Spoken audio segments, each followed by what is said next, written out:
السلام علیکم کیس کے ناول پہ آپ سب کو ویلکم۔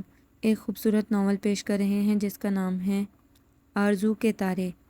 ناول کی رائٹر ہیں ہما کوکب بخاری۔ چلیے چلتے ہیں ناول کی جانب۔ فوراً سے پیشتر ایک کپ چائے پلاؤ۔ مریم کمرے میں داخل ہوتے ہی چلائی، اگر ایک لمحے کی بھی تاخیر ہوئی تو اس پیپر ویٹ سے تمہارا سر پھاڑ دوں گی۔ ویسے بھی اس وقت میرا دماغ اس قدر گھوم چکا ہے کہ میں تمہیں قتل بھی کر سکتی ہوں۔ کوئی نئی بات نہیں ہے۔ شجاعت نے میز کے نیچے لگی ہوئی کال بیل بجائی۔ ہم تو تمہیں دیکھتے ہی مقتول ہو جاتے ہیں۔ شٹ اپ، وہ بیزاری سے بولی۔ چائے منگواؤ، میں اس وقت ڈائیلاگ سننے کے موڈ میں نہیں ہوں۔ بیل کی آواز سن کر چپڑاسی عنایت اندر داخل ہوا۔ یس سر، بیوی کے لیے چائے لاؤ، ذرا کڑک سی لانا، مریم نے اضافہ کیا، اور ساتھ ہی اچھے سے بسکٹ بھی۔ اور ہاں، کل کی طرح پوری مردان شوگر مل نہ انڈیل دینا چائے میں۔ اچھا بیوی۔ عنایت تیزی سے باہر نکلنے کو پلٹا۔ بیوی ایک ساتھ اتنے آرڈر دیتی ہیں کہ مجھے غریب کو کچھ یاد ہی نہیں رہتا، اس نے دل میں سوچا۔ اور ہاں عنایت۔ جی بیوی۔ وہ اس کی آواز سن کر مسکین سی شکل بنا کر کھڑا ہو گیا۔ کسی سے کہہ کر میری کار سروس کے لیے بھجوا دینا، اس کا ٹائر فلیٹ ہو گیا ہے، وہ بھی ٹھیک کرنے کو کہنا۔ اور ادھر پیٹرول پمپ پر مجھے پتہ چلا کہ اسٹیپنی کی حالت بھی نازک ہے، چلتے چلتے گاڑی کچھ آواز بھی دے رہی تھی۔ بے شک کل ملے لیکن ہو A1 کنڈیشن میں۔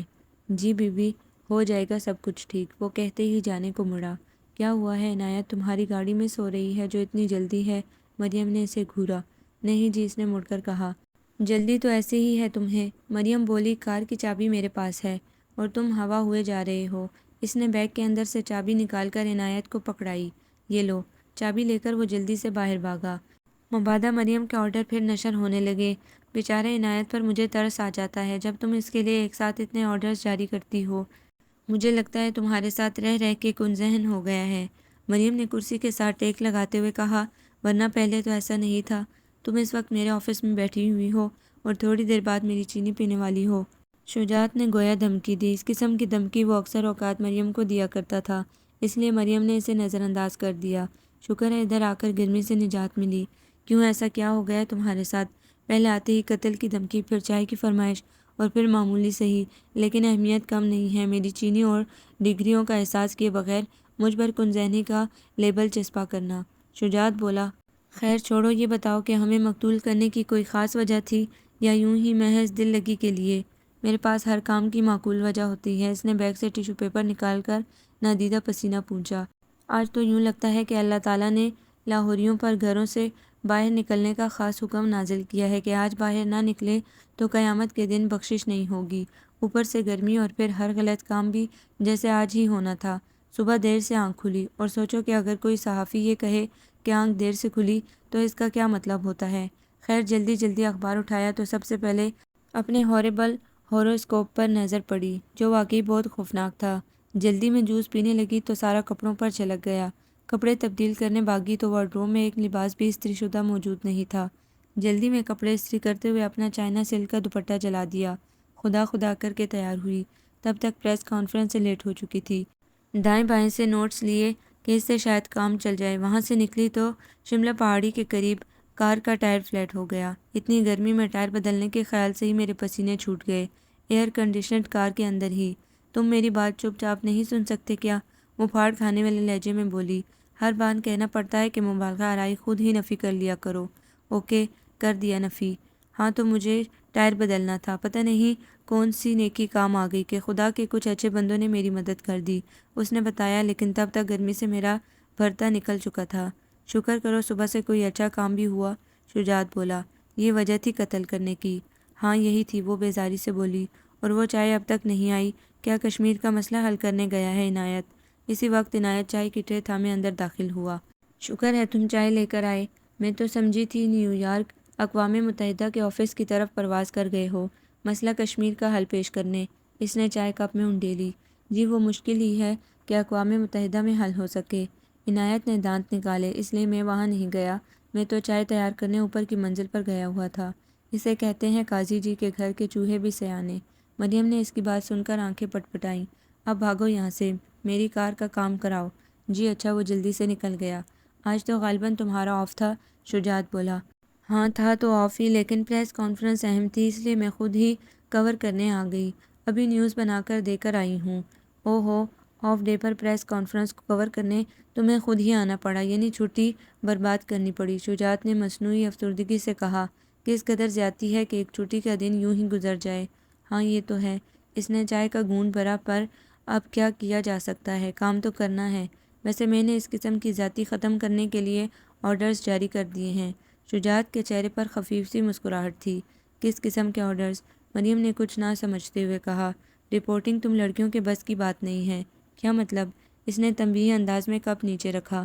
برا تو تمہیں لگے گا، لیکن یہ حقیقت ہے کہ رپورٹنگ، اور وہ بھی انسولیٹیو رپورٹنگ، شاید کوئی اور لڑکی تو کر سکے، لیکن تم ہرگز نہیں کر سکتی۔ شجاعت اطمینان سے بولا، میں نے سوچا کہ اگر صرف تمہیں رپورٹنگ سے کسی اور شعبے میں بھیج دیا گیا تو تمہاری دل شکنی ہوگی، اس لیے رپورٹنگ سے سب لڑکیوں کو فیچر اور میگزین میں ٹرانسفر کر دیا ہے۔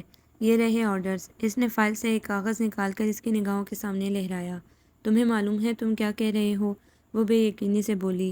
یا میرے کان بج رہے ہیں؟ تم بالکل وہی سن رہی ہو جو میں کہہ رہا ہوں۔ وہ فائل پر جھک گیا۔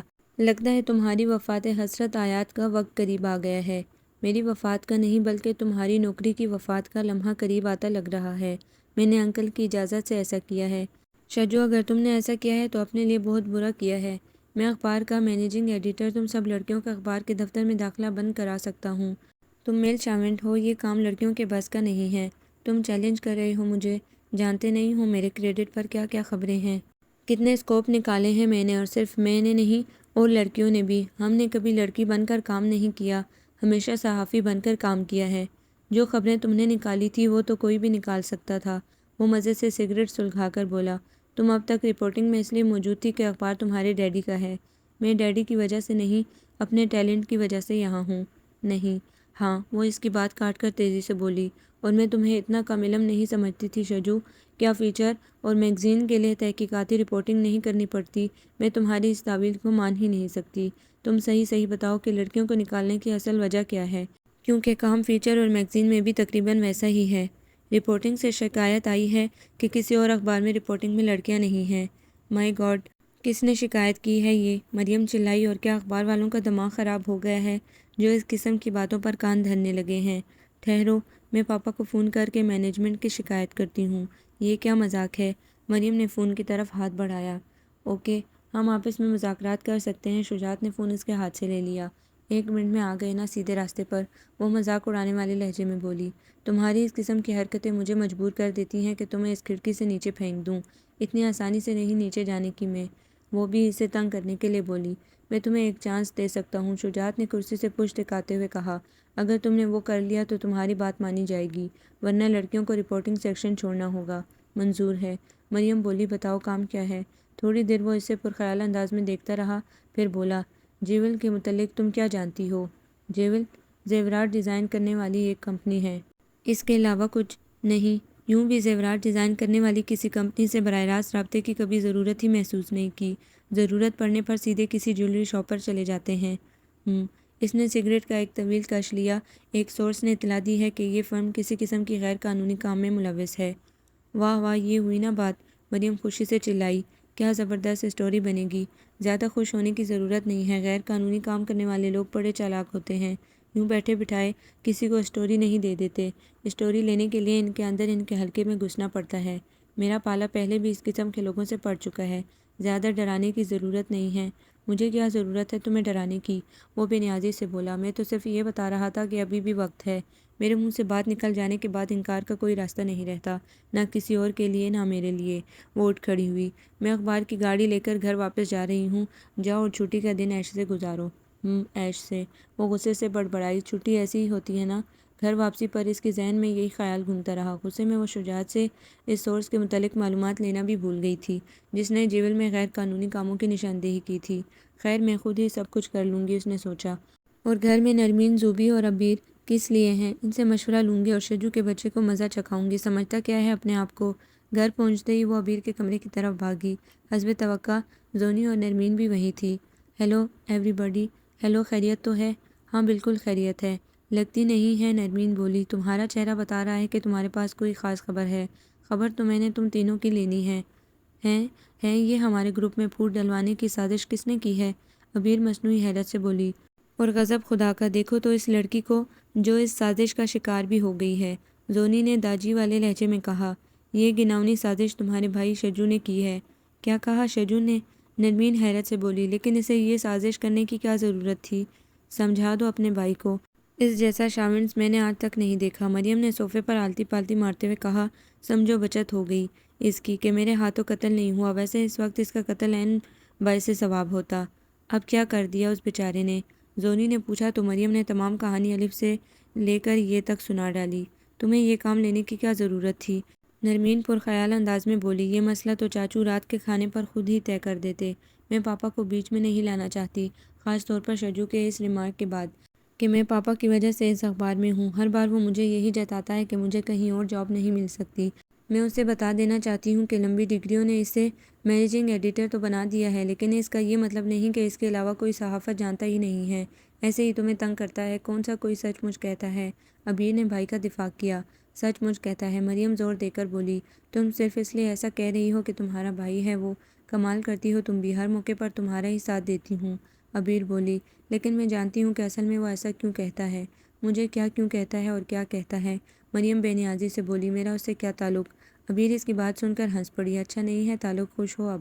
ہاں بالکل خوش ہوں، اور اب مجھے ملک شیک پلاؤ۔ پھر میں نے سوچا ہے کہ جیول کے سلسلے میں کیا کیا جا سکتا ہے۔ تم کہو تو میں شجو سے سورس کے متعلق پوچھ لوں؟ نرمین نے پوچھا۔ ہرگز نہیں، ایک تو اخبار کے یہ سیکرٹ کبھی آؤٹ نہیں کیے جا سکتے، اس لیے وہ تمہیں بالکل نہیں بتائے گا۔ ہاں میں پوچھوں تو بتا دے گا۔ تو پوچھ لو، اس میں کیا حرج ہے؟ زونی نے مشورہ دیا۔ سوال ہی نہیں پیدا ہوتا، اس کی جھوٹی انا کے غبارے میں ہوا بھرنے کا جو کچھ کروں گی میں خود کروں گی۔ لیکن 4 دن گزر جانے کے باوجود بھی مریم کوئی لائحہ عمل طے نہ کر سکی کہ اسے کیا کرنا ہے۔ وہ صرف اس حد تک معلومات حاصل کرنے میں کامیاب رہی تھی کہ کمپنی کے مالک کا نام ہرمز ہے۔ بہت عرصے تک بیرون ملک مقیم رہنے کے بعد حال ہی میں اس نے پاکستان میں اپنا بزنس منتقل کیا تھا۔ اپنے حلقے میں بہترین ڈیزائنر اور آرٹسٹ سمجھا جاتا تھا۔ اس کی فرم میں بہت کم لوگ ملازمت کر رہے تھے۔ وہ اپنے کولیگز کے ساتھ باس کی حیثیت سے کم اور آرٹسٹ کی حیثیت سے زیادہ رہتا تھا۔ اس سے زیادہ مریم کچھ بھی معلوم کرنے میں ناکام رہی تھی۔ میری بالکل سمجھ میں نہیں آ رہا کہ کس حیثیت سے اس کے حلقے میں داخل ہوں۔ مریم اپنی کزنز کے ساتھ لان میں پھولوں کے کنج کے قریب بیٹھی ہوئی تھی۔ آرٹ کی ABC کا بھی مجھے پتہ نہیں ہے۔ ڈرائنگ کے نام پر 3 پتیوں والے پھول کے علاوہ مجھے کچھ نہیں بنانا آتا۔ اور وہ جو تم آرٹ کے متعلق کتابوں کا ڈھیر اٹھا لائی ہو، کیا اس سے کچھ مدد نہیں ملی؟ زونی نے پوچھا۔ وہ تو سب تھیوریز ہیں، چند مشہور آرٹسٹوں کے نام رٹ لیے ہیں میں نے، کچھ تصویروں کے متعلق معلومات حفظ کر لی ہیں کہ کب بنی، کس نے بنائی، لیکن یہ سب جان کر میں آرٹسٹ تو نہیں بن گئی نا۔ آج کل آرٹسٹ بننا کیا مشکل ہے، 4 الٹی سیدھی لکیریں کھینچو یا ایک مکوڑا رنگوں میں ڈبو کر کاغذ پہ چھوڑ دو، خود ہی سب تصویر بن جائے گی۔ تصویر تو ایسے ہی بن سکتی ہے، لیکن زیورات یوں ڈیزائن نہیں ہو سکتے۔ مریم نے ٹھنڈی آہ بھری۔ اس شجو کے بچے کو کتنی بددعائیں دی ہیں میں نے، بیٹھے بیٹھے اس کام میں پھنسا دیا، اور وہ بھی کس خوبصورتی کے ساتھ۔ مجھے جتنی بددعائیں دینی ہیں دے دو، میری ناموجود اولاد کو کس قصور کی سزا دے رہی ہو۔ شجاعت ان کے قریب ہی آ کر بیٹھ گیا۔ تم چھپ کر ہماری باتیں سن رہے تھے؟ مریم چلائی۔ نہیں، میں پودوں کو پانی دے رہا تھا۔ اب یہ تمہارا قصور ہے کہ تمہاری آواز میرے کانوں کی سرحدیں مسلسل عبور کر رہی تھی۔ اصل میں اس نے ایڈیٹر چھوڑ کر مالی کا کام شروع کر دیا ہے، نرمین بولی۔ میری آرٹسٹ بن سکتی ہیں تو کیا میں مالی نہیں بن سکتا؟ بنو جو کچھ بننا ہے، تم سوائے انسان کے سب کچھ بن سکتے ہو، مریم جھل کر بولی۔ صحافی کو انسان بننا بھی نہیں چاہیے، اس نے کہا۔ ویسے میں تمہاری مشکل حل کر سکتا ہوں۔ مریم نے بے چارگی سے دائیں بائیں دیکھا۔ وہ خود شجاعت سے کچھ پوچھنا نہیں چاہتی تھی، لیکن اسے اس مسئلے کا حل بھی چاہیے تھا۔ اس کا ششوپنج دیکھ کر زونی بولی۔ ویسے تو مریم اپنا مسئلہ خود حل کر سکتی ہے، لیکن تمہارا دل توڑنا بھی اچھی بات نہیں ہے۔ کہو کیا ہے اس مشکل کا حل؟ واہ مریم، دل توڑنے والی بات بھی زونی نے کہی۔ کیا بگڑ جاتا تمہارا اگر تم نے یہ بات کہی ہوتی؟ مذاق میں بات ٹال رہے ہو اس لیے کہ خود تمہارے پاس بھی اس کا کوئی حل نہیں ہے۔ مریم اس کی بات سن کر تلملا اٹھی۔ اتنا سا مسئلہ خود حل نہیں کر سکی اور کہلاتی ہو خود کو صحافی؟ خیر جانے دو، تم بھی کیا یاد کرو گی کس رئیس سے پالا پڑا ہے؟ جیول میں اسٹینو کی اسامی خالی ہے، وہاں جا کر قسمت آزمائی کرو، اگر کام نہ بن سکے تو پرچی کا انتظام بھی ہو سکتا ہے۔ بھاڑ میں جاؤ تم۔ مریم پیر پٹکتی اندر چلی گئی۔ کافی دیر سوچ بچار کرنے کے بعد اس نے فیصلہ کیا کہ شجاعت کی بات مان لینے میں کوئی حرج نہیں ہے۔ اس نے کون سا میرے لیے یہ کام کیا ہے، اچھی اسٹوری نکلے گی تو خود ہی اس کی کرسی مضبوط رہے گی۔ یہ سوچ کر وہ فون کی طرف بڑھی۔ بس غصے کی ذرا تیز ہے۔ شجاعت فون پر کسی سے بات کر رہا تھا۔ بس اپنا شوق پورا کرنا ہے، تم ذرا دھیان رکھنا۔ جلدی فون بند کرو، مجھے بھی بات کرنی ہے، مریم نے آہستگی سے کہا۔ اچھا یار، سی یو، خدا حافظ کہہ کر شجاعت نے ریسیور کریڈل پر رکھ دیا۔ اسی طرح فون کو لوگی یا دست بستہ تمہاری خدمت میں پیش کروں؟ شجاعت نے شرارت سے کہا۔ دست بستہ پیش کرنے کی ضرورت نہیں ہے، غلام کو جانے کی اجازت ہے۔ وہ نمبر ڈائل کرنے لگی۔ دوسری طرف رنگ جا رہا تھا۔ ہرمز اسپیکنگ، دوسری طرف سے کہا گیا۔ میرا نام مریم ہے، میں نے BA کیا ہوا ہے۔ مجھے پتہ چلا تھا کہ آپ کی فرم کو ایک اسٹینوگرافر کی ضرورت ہے۔ جی ہاں، سیکرٹری کم اسٹینوگرافر کی۔ میں اس جاب کے لیے اپلائی کرنا چاہتی تھی۔ وہاں سے کہا گیا، آپ کل صبح 10 بجے تشریف لے آئیں، آپ کو دیکھنے کے بعد فیصلہ ہوگا۔ مجھے یا میری ٹائپنگ اسپیڈ کو دیکھنے کے بعد؟ اسپیڈ تو بن ہی جاتی ہے، لیکن بری شکل اچھی نہیں بن سکتی۔ آپ نے مجھ سے، وہ غصے سے کچھ کہتے کہتے چپ ہو گئی۔ اچھا جی، میں آ جاؤں گی۔ اس نے فون رکھ دیا۔ ظاہر ہے غیر قانونی کام کرنے والوں سے اسی بات کی توقع کی جا سکتی ہے، اس نے سوچا۔ میں اپنا پستول ساتھ رکھوں گی، اگر مجھے اس شخص کے غیر قانونی دھندے سامنے نہ لانے ہوتے تو خبر لیتی اس کی۔ 1 منٹ میں دماغ ٹھکانے پر آ جاتا۔ کل صبح 10 بجے بلایا ہے اس نے، مریم نے اعلان کیا۔ تم اسٹینوگرافر کا کام کر لو گی؟ نرمین نے پریشانی سے پوچھا۔ مشکل کیا ہے اس میں؟ ہم صحافی پریس کانفرنس اٹینڈ کر کے تیز لکھنے کے اتنے عادی ہو جاتے ہیں کہ کیا شارٹ ہینڈ والے ہمارا مقابلہ کر سکیں گے؟ پھر نیوز ٹائپ کرنے کی وجہ سے ٹائپنگ بھی مسئلہ نہیں، البتہ ایک اور مسئلہ ہے۔ وہ کیا؟ مریم نے جواب میں اپنے اور ہرمز کے درمیان ہونے والی گفتگو دہرا دی۔ دادی جی کو پتہ چلا تو انہوں نے تمہارا گھر سے نکلنا بند کر دینا ہے، عبیر بولی۔ دفع کرو مریم، پتہ نہیں کیسا بندہ ہوگا۔ زونی نے بھی اس کی مخالفت کی۔ ارے ایسی اندھیر نگری نہیں ہے، اتنی آسانی سے کوئی کسی کا کچھ نہیں بگاڑ سکتا، مریم بولی۔ یوں بھی میں اپنا پستول ساتھ لے کر جاؤں گی اور دائیں سے اسے گولی مار کر خود پھانسی پر لٹک جاؤں گی۔ نرمین نے اس کی نقل اتاری۔ کیا ضروری ہے کہ مجھے اسی کو گولی مارنی پڑے؟ اگر زیادہ غصہ آ گیا تو شجاعت کی طرف رخ کر دوں گی اس کا۔ مجھے اس مصیبت میں اسی نے پھنسایا ہے، وہ بخوشی اس قربانی کے لیے تیار ہو جائے گا۔ عبیر ہنسی، لیکن نرمین ان باتوں سے مطمئن نہیں تھی۔ مریم سے تو بات کرنا ہی بے سود تھا، وہ جو کچھ ایک مرتبہ ٹھان لیتی تھی کر کے ہی چھوڑتی تھی۔ اس لیے وہ سیدھی شجاعت کے کمرے میں گئی۔ شجاعت اس وقت ایک کتاب پڑھنے میں مصروف تھا۔ شجو، تم نے مریم کے دماغ میں کیا بھر دیا ہے؟ اس کے دماغ میں اتنا بھوسا ہے کہ اب کوشش کے باوجود بھی اس میں کچھ اور نہیں سما سکتا۔ ہر وقت مذاق مت کیا کرو، میں سیریس ہوں۔ ارے یہ مذاق نہیں، سنگین حقیقت ہے، وہ کتاب میز پر رکھ کے بولا۔ تم سے بھی بات کرنا بے فائدہ ہے۔ ایسا ہی ہے تو پھر بھاگو یہاں سے، مجھے کچھ ضروری کام کرنا ہے۔ اس سے زیادہ ضروری کام کل مریم کو جیول جانے سے روکنا ہے۔ کیوں، کیا ہوا ہے اسے؟ وہ لوگ اچھے نہیں ہیں، مریم کا وہاں جانا ٹھیک نہیں۔ کیا برائی ہے ان لوگوں میں؟ نرمین نے مریم کی سنائی ہوئی گفتگو اس کے سامنے دہرا دی۔ مریم بچی نہیں ہے، اگر اب بھی وہ جانا چاہتی ہے تو اسے کون روک سکتا ہے؟ شجاعت بے پرواہی سے بولا۔ نرمین اس کی بے نیازی پر حیران رہ گئی۔ گو کہ یہ بات اس نے آج تک منہ سے کہنے کی زحمت نہیں کی تھی، لیکن سب جانتے تھے کہ وہ مریم پر جان چھڑکتا ہے۔ چونکہ مریم چھوٹی چھوٹی باتوں پر چڑ جاتی تھی، اس لیے وہ اسے اکثر و بیشتر تنگ کرتا رہتا تھا۔ نرمین کا خیال تھا کہ شجاعت اس کی بات سنتے ہی مریم کو منع کرنے کی کوشش کرے گا، لیکن وہ تو دوبارہ کتاب میں گم ہو چکا تھا۔ تم اسے منع نہیں کرو گے؟ میں کسی اور کے متعلق فیصلہ نہیں کیا کرتا۔ یا وحشت، کیا تم دونوں میں کوئی خون ریز جھڑپ ہوئی ہے؟ نرمین کی حیرت اب تک برقرار تھی۔ جھڑپ کیسی؟ تم نے ہمیں وحشی سمجھ رکھا ہے، اس نے کتاب سے نگاہیں اٹھائے بغیر جواب دیا۔ تم اخبار کے معاملات نہیں سمجھ سکتی، جا کر ٹنڈے بھنڈی پکاؤ۔ نرمین غصے میں اٹھ کھڑی ہوئی۔ ٹنڈے بھنڈی والا مذاق اس سے اکثر بیشتر ہوتا رہتا تھا۔ وجہ صرف یہ تھی کہ وہ BA کر کے گھر میں بیٹھی ہوئی تھی اور دادی جی سے امور خانہ داری کی تربیت لے رہی تھی، اور جہاں تک دادی جی کا تعلق تھا انہیں صرف ٹنڈے بھنڈی اور کدو قسم کے پکوانوں سے دلچسپی تھی۔ نرمین کو پڑھائی کا کوئی خاص شوق تھا نہیں، اس لیے جب وہ ان کے ہتھے چڑھی تو اس نے زیادہ ناک منہ نہیں چڑھائی۔ عبیر، زونی اور مریم تو بقول ان کے چکنی مچھلی کی طرح ان کے ہاتھ سے نکل گئی تھی۔ ٹھیک ہے، میں دادی جی سے کہہ کر اسے منع کروا دوں گی، وہ دروازے سے نکلتے ہوئے بولی، لیکن شجاعت نے تو غالباً اس کی بات سنی ہی نہیں تھی۔ وہ تو کتاب پر سائیڈ نوٹس لکھ رہا تھا۔ نرمین دھاڑ سے دروازہ بند کر کے دادی جی کے کمرے کی طرف بڑھی۔ ارے آ گئی میری بیٹی۔ ان کا تسبیح گھماتا ہاتھ نرمین کو دیکھ کر ایک لمحے کے لیے رکا۔ جی دادی جی۔ اس نے ان کی گود میں سر رکھ دیا۔ دادی جی گھر بھر میں اس کے اور شجاعت کی ہی ناز اٹھایا کرتی تھیں۔ سب سے اچھی بیٹی ہے میری، انہوں نے اس کے سر پر ہاتھ پھیرتے ہوئے کہا۔ دادی جی، آپ سے ایک بات کہنی تھی۔ کہو بیٹا۔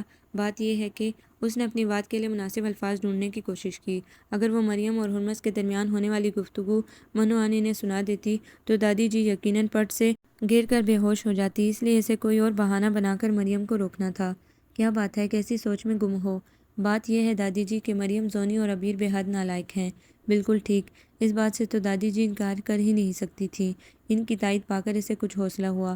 اور دادی جی، ان تینوں میں سے بھی سب سے زیادہ نالائق مریم ہے۔ ارے صرف نالائق، وہ تو ناقابل علاج ہے۔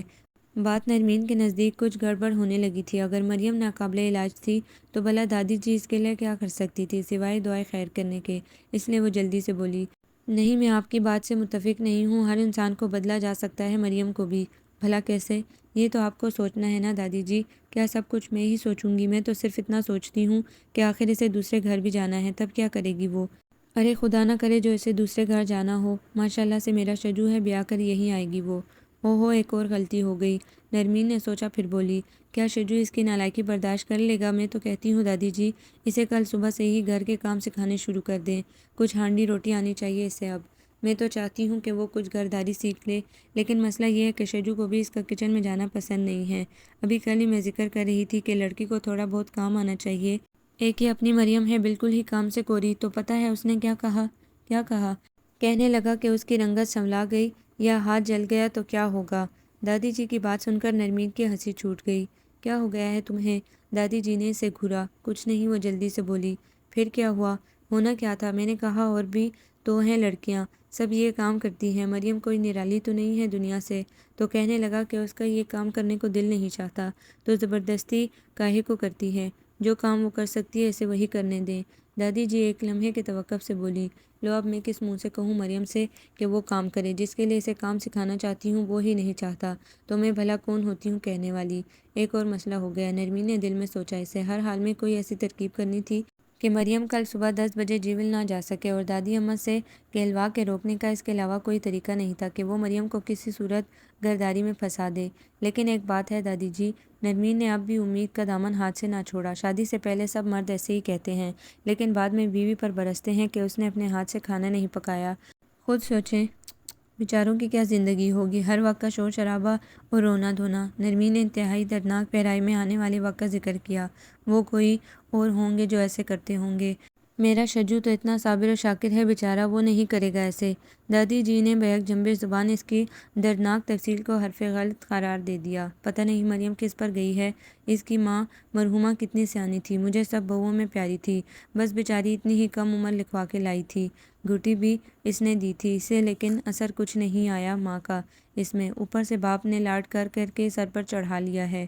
ابھی نرمین کسی اور زاویے سے حملے کی تیاری کر ہی رہی تھی کہ دروازہ ایک جھٹکے سے کھلا۔ سامنے عبیر، زونی اور مریم کھڑی تھی۔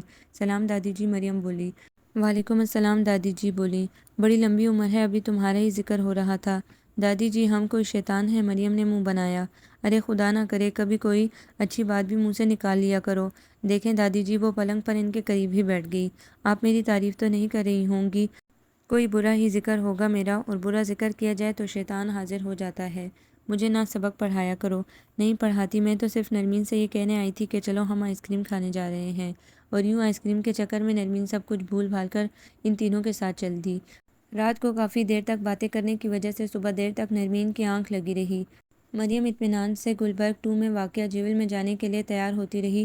ابھی وہ کار سٹارٹ کر ہی رہی تھی کہ شجو اس کے پاس چلا آیا۔ گڈ شو، وہ بولا۔ جیول والے خوش قسمت ہیں جنہیں اتنی اسمارٹ اور امیر لڑکی بطور اسٹینوگرافر مل رہی ہے۔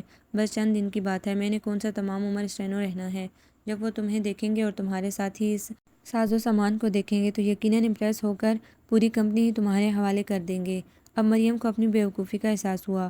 واقعی جس دن سب اسٹینوز ہونڈا لیجنڈ میں بیٹھ کر کام کرنے آئیں گے، وہ دن پاکستان کی تاریخ میں سچ مچ سنہرے حروف سے لکھا جائے گا۔ مریم تو چھوٹی چھوٹی باتوں پر چڑ جاتی تھی، یہ سن کر تو اسے آگ ہی لگ گئی۔ تم ہر وقت میرے سر پر سوار نہ رہا کرو، مجھے پتہ ہے کہ مجھے کیا کرنا ہے اور کیا نہیں کرنا۔ اوکے، مائنڈ نہ کرو، چلو میں تمہیں ڈراپ کر دیتا ہوں۔ شجاعت کو تو شاید غصہ نام کو نہیں آتا تھا۔ مریم پہلے تو غصے میں بہت کچھ بول جاتی تھی، لیکن پھر غلطی کا احساس کرتے ہی سوری کر لیتی تھی۔ ابھی بھی وہ چپ چپ شجاعت کے ساتھ اس کی کار میں بیٹھ گئی۔ یہ اس بات کا اظہار تھا کہ وہ اپنی غلطی تسلیم کر چکی ہے۔ ایک پروفیشنل قسم کا مشورہ دے رہا ہوں تمہیں، شجاعت نے جیول سے کچھ فاصلے پر کار روکتے ہوئے کہا۔ یہاں تمہیں کافی دن کام کرنا ہوگا۔ بات بات میں غصے میں آ جاؤ گی تو 2 دن میں چھٹی ہو جائے گی یہاں سے، اور یہاں سے بغیر کچھ ثابت کیے نکلنے کا مطلب یہ ہے کہ اخبار سے بھی چھٹی ہو جائے گی۔ میں یوں ہی بلا وجہ غصے میں نہیں آتی، تمہاری باتیں مجھے غصہ دلاتی ہیں۔ اب یہی بات تم اچھے لفظوں میں بھی کر سکتے تھے، لیکن مجھ سے اچھی طرح بات کرنا تو تم نے سیکھا ہی نہیں ہے، اب بھی ساتھ دھمکی لگا کر ہی بات کی ہے۔ اس وقت میں اخبار کے ایڈیٹر کی حیثیت سے بات کر رہا تھا، اس لیے دھمکی دینا ضروری سمجھا تھا۔ ہاں، کزن کی حیثیت سے بات کرنی ہوتی تو تمہیں یہاں آنے کا مشورہ نہ دیتا۔ بڑی جلدی کزن بن کر مشورہ دینے کا خیال آیا ہے، وہ جل کر بولی اور کار کا دروازہ زوردار آواز سے بند کر کے بغیر خداحافظ کیے بغیر اندر چلی گئی۔ شجاعت نے بھی کار آگے بڑھا لی۔ جیول کا آفس ایک مکان میں واقع تھا۔ گیٹ سے اندر داخل ہوتی مریم کو شدت سے اس بات کا احساس ہوا کہ گھر واقعی کسی آرٹسٹ کا ہے۔ ان کے اپنے گھر کے وسیع و عریض لان میں بہت سے مہکتے پھول پودے اور درخت تھے، لیکن یہاں کے لان کی بات ہی اور تھی۔ اس کے گھر کا لان بہت نفیس تھا، گھاس برابر تھی، پھول پودے قطاروں میں لگے جھومتے تھے، درخت قرینے سے ایک خاص درمیانے فاصلے کے ساتھ لگے ہوئے تھے۔ ہر شے میں ایک ترتیب تھی، جبکہ یہاں کا لان اس ترتیب سے مبرا تھا۔ اس کے باوجود اس بے ترتیبی میں بھی حسین نفاست تھی۔ اس لان کے مالک کا معیار حسن عام شخص کے معیار حسن سے یقیناً ہٹ کر ہے، اور یہی ایک اچھے آرٹسٹ کے لیے ضروری بھی ہے۔ مریم نے سوچا اس کی شخصیت وائلڈ ہوگی، بے نیازی کا عنصر بھی ہوگا اس میں۔ وہ آگے بڑھ گئی۔ عمارت کا صدر دروازہ کھلا ہوا تھا۔ وہ بلا جھجک اندر داخل ہو گئی۔ اس کے اندر داخل ہوتے ہی خوبصورت موسیقی کمرے میں گونجنے لگی۔ ریسیپشن پر موجود لڑکی نے موسیقی کی آواز سن کر سر اٹھایا، غالباً وہ اخبار پڑھ رہی تھی۔ میں آپ کی کیا خدمت کر سکتی ہوں؟ اس نے شائستگی سے پوچھا۔ مجھے مسٹر ہرمز نے آج 10 بجے کا وقت دیا تھا۔ میں اسٹینوگرافر کی ویکینسی کے لیے اپلائی کرنا چاہتی تھی۔ آپ یہاں تشریف رکھیں، میں معلوم کرتی ہوں۔ مریم قریبی صوفے پر بیٹھ کر کمرے کا جائزہ لینے لگی۔ کمرے میں بہت کم سامان تھا، لیکن آرائش شاندار تھی۔ گڑبڑ صرف دیوار پر لگی ہوئی اوٹ پٹانگ پینٹنگز نے کی تھی۔ کم از کم مریم کے خیال میں وہ اوٹ پٹانگ ہی تھی۔ یہاں سے وہاں تک رنگ بکھرے ہوئے تھے، اور بس سب رنگ مل کر بھی کینوس پر کوئی واضح صورت لانے میں ناکام رہے تھے۔ اس کمرے میں بہت سے دروازے تھے، جن میں سے آدھے بند تھے، شاید یہ مختلف دفتروں کے دروازے تھے۔ کھلے دروازوں کے کمروں سے ملی جلی آوازیں آ رہی تھیں۔ ہر دروازے کے اوپر متعلقہ آفس کا نام خوبصورتی سے لکھا گیا تھا: اکاؤنٹس آفس، کمپیوٹر روم، ڈیزائننگ ہال، ریفریشمنٹ روم۔ ابھی مریم کا جائزہ ادھورا ہی تھا کہ ریسیپشنسٹ نے اسے اپنی طرف متوجہ کیا۔ آپ اس کمرے میں تشریف لے جائیں، ہرمز صاحب آپ کا انتظار کر رہے ہیں۔ لڑکی نے جس کمرے کی طرف اشارہ کیا تھا اس کا دروازہ بند تھا، اور اس پر کسی قسم کی تحریر بھی موجود نہیں تھی۔ وہ دروازے کی طرف بڑھ گئی۔ اس کی دستک کے جواب میں اندر سے یس کی آواز آئی تو وہ دروازہ کھول کر اندر داخل ہو گئی۔ کمرے میں 3 نوجوان لڑکے تھے۔ وہ اسی کی جانب دیکھ رہے تھے، جبکہ ایک ہی اس کی جانب پشت تھی۔ گو کہ ڈیزائننگ ہال الگ تھا، لیکن اس کمرے کو دیکھ کر احساس ہوتا تھا کہ شاید کچھ دیر پہلے تک یہاں بھی ڈیزائننگ ہوتی رہی ہے۔ یہ جائزہ مریم نے ایک لمحے میں ہی لے لیا۔ Make your self comfortable please, آرام سے بیٹھیں، ایک نوجوان نے کہا۔ اس کے سامنے موجود دونوں لڑکے شکل و صورت سے غیر ملکی دکھائی دیتے تھے۔ دونوں کی لکس ہی ممی ڈیڈی ٹائپ تھیں، اور دونوں ہی حلیے سے آرٹسٹ کے بجائے بزنس مین لگتے تھے۔ مریم اب تک ایک کرسی سنبھال چکی تھی۔ میرا نام مریم ہے، کل میں نے مسٹر ہرمز کو فون کیا تھا، انہوں نے مجھے آج کا وقت دیا تھا۔ اس کی بات سن کر تیسرا نوجوان بھی مڑا۔ ایک لمحے کو تو مریم اسے دیکھتی ہی رہ گئی۔ ایک تو لمبا قد، یوں ہی اس کی کمزوری تھا، پھر وہ اسمارٹ بھی اتنا تھا کہ ہالی ووڈ والے اسے دیکھتے تو اپنے سب ہیروز کو بھول جاتے۔ سب سے خوبصورت اس کی آنکھیں تھیں، جن میں ذہانت کی چمک تھی۔ لیکن دوسرے ہی لمحے مریم کو یہاں اپنی موجودگی کی وجہ کا خیال آیا تو اس کی نگاہوں کا زاویہ بالکل تبدیل ہو گیا۔ یہ شخص یقیناً کرپٹ ہے، اس نے یہ سوچا تو اسے اپنے سامنے موجود شخص میں کافی برائیاں دکھائی دی۔ شاید کسی اور کی نگاہ میں وہ برائیاں نہ ہوں، لیکن مریم کو وہ برائیاں ہی لگی تھیں۔ قمیض اور پتلون پر لگے خشک پینٹ کے داغ یہ بتا رہے ہیں کہ یہ شخص سست ہے۔ شاید سست نہ ہو، صرف لاپرواہ ہی ہو۔ قمیض کے کھلے کف، جن میں سے ایک کا بٹن غائب تھا، اس کے پہلے خیال کی تائید کر رہے تھے۔ چہرے پر پھیلی ہلکی ہلکی داڑھی کا مطلب اگر اس کی سستی یا بے نیازی نہیں تھا تو یقیناً اس کے پاس 3 دن سے بلیڈ ختم تھے۔ سب سے زیادہ وحشت تو مریم کو کرکٹ کے زمانے میں اس کے چوڑے کندھوں پر جھولتے لمبے لمبے بال دیکھ کر ہوئی، جو اس کے بالوں سے بھی شاید 1.5 انچ لمبے تھے۔ مریم کو اپنے لیئرڈ باب میں گرمی محسوس ہونے لگی۔ اس شخص نے انگلیوں میں دبا سگریٹ ایش ٹرے میں مسل دیا، جس میں اب اور کسی سگریٹ کے مسلنے کی گنجائش نہیں تھی۔ مریم کی یہ سوچ فقط چند لمحوں کی تھی۔ نائس ٹو میٹ یو، شخص نے کہا۔ میں ہی ہرمز ہوں۔ وہ اپنی کرسی پر بیٹھ گیا۔ ہمیں ایک اچھی اسٹینو کی ضرورت تھی۔ اس نے اچھی پر زیادہ ہی زور دیا تھا، یا پھر مریم کو ایسا محسوس ہوا تھا آپ مجھے اس جاب کے لیے موزوں دکھائی دیتی ہیں۔ اس بات سن کر غصے سے مریم کا چہرہ سرخ ہو گیا، لیکن وہ غصہ ضبط کر کے بولی، کیا یہ بات میرے چہرے پر لکھی ہوئی ہے کہ میں اسٹینو بننے کے لیے موزوں ہوں؟ ہرمز کے چہرے پر مسکراہٹ پھیل گئی۔ آپ کے چہرے پر تو کچھ اور لکھا ہوا ہے، لیکن بہرحال آپ یہ کام بھی کر سکتی ہیں۔ اگر آپ کو کام نہ آتا تو آپ اتنے اعتماد کا مظاہرہ نہیں کر سکتی تھی۔ بکواس کر رہا ہے، مریم نے دل میں سوچا۔ اب اگر آپ انٹرسٹڈ ہو تو باقی باتیں بھی طے کر لی جائیں، مثلاً تنخواہ وغیرہ۔ جی ہاں، مریم بولی۔ آپ کو کمپیوٹر پر کام کرنا ہوگا۔ آپ کا بنیادی کام اکاؤنٹ سے متعلق ہوگا۔ مختلف کاروباری خطوط کے جوابات بھی دینے ہوں گے آپ کو۔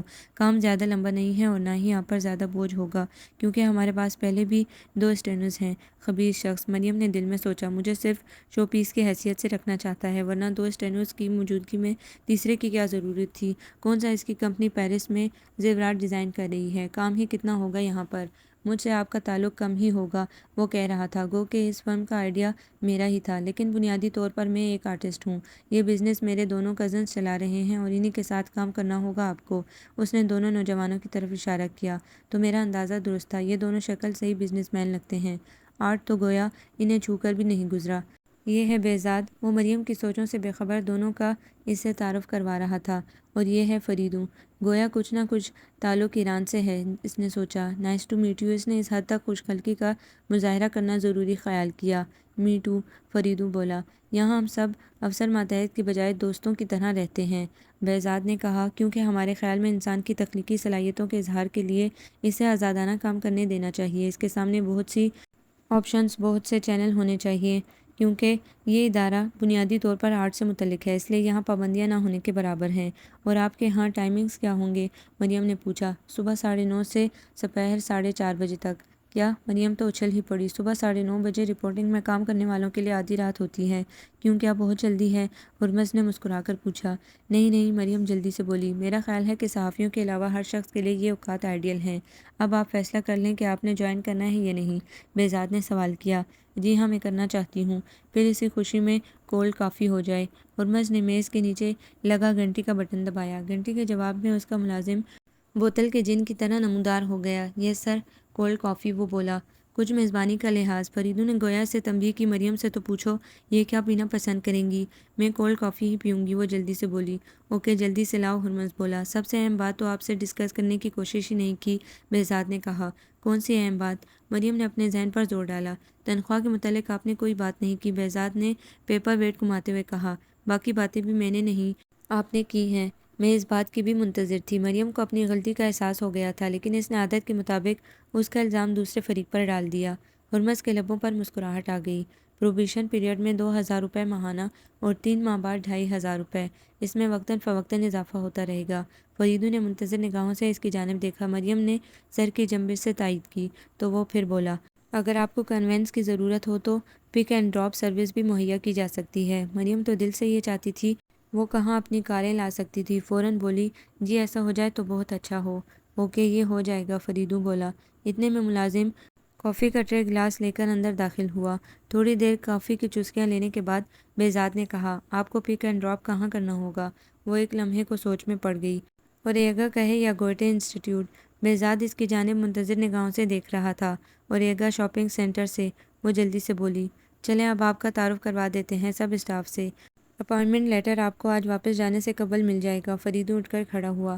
کمپنی کا اسٹاف بہت لوگوں پر مشتمل تھا اور ماحول بھی بہت دوستانہ تھا۔ ڈیزائننگ ہال میں کام کرتے ہوئے ڈیزائنرز ڈیک پر گانے سنتے ہوئے اپنے اپنے کام میں مشغول تھے۔ وہاں کام کرتے 7 ڈیزائنر میں سے 3 لڑکیاں تھیں، سمینہ، امبرین اور ثنیہ، بہت ہی ہنس مکھ اور ملنسار تھیں۔ ان کے علاوہ راشد، کاشف علی اور شہزاد بھی بطور ڈیزائنر کام کر رہے تھے۔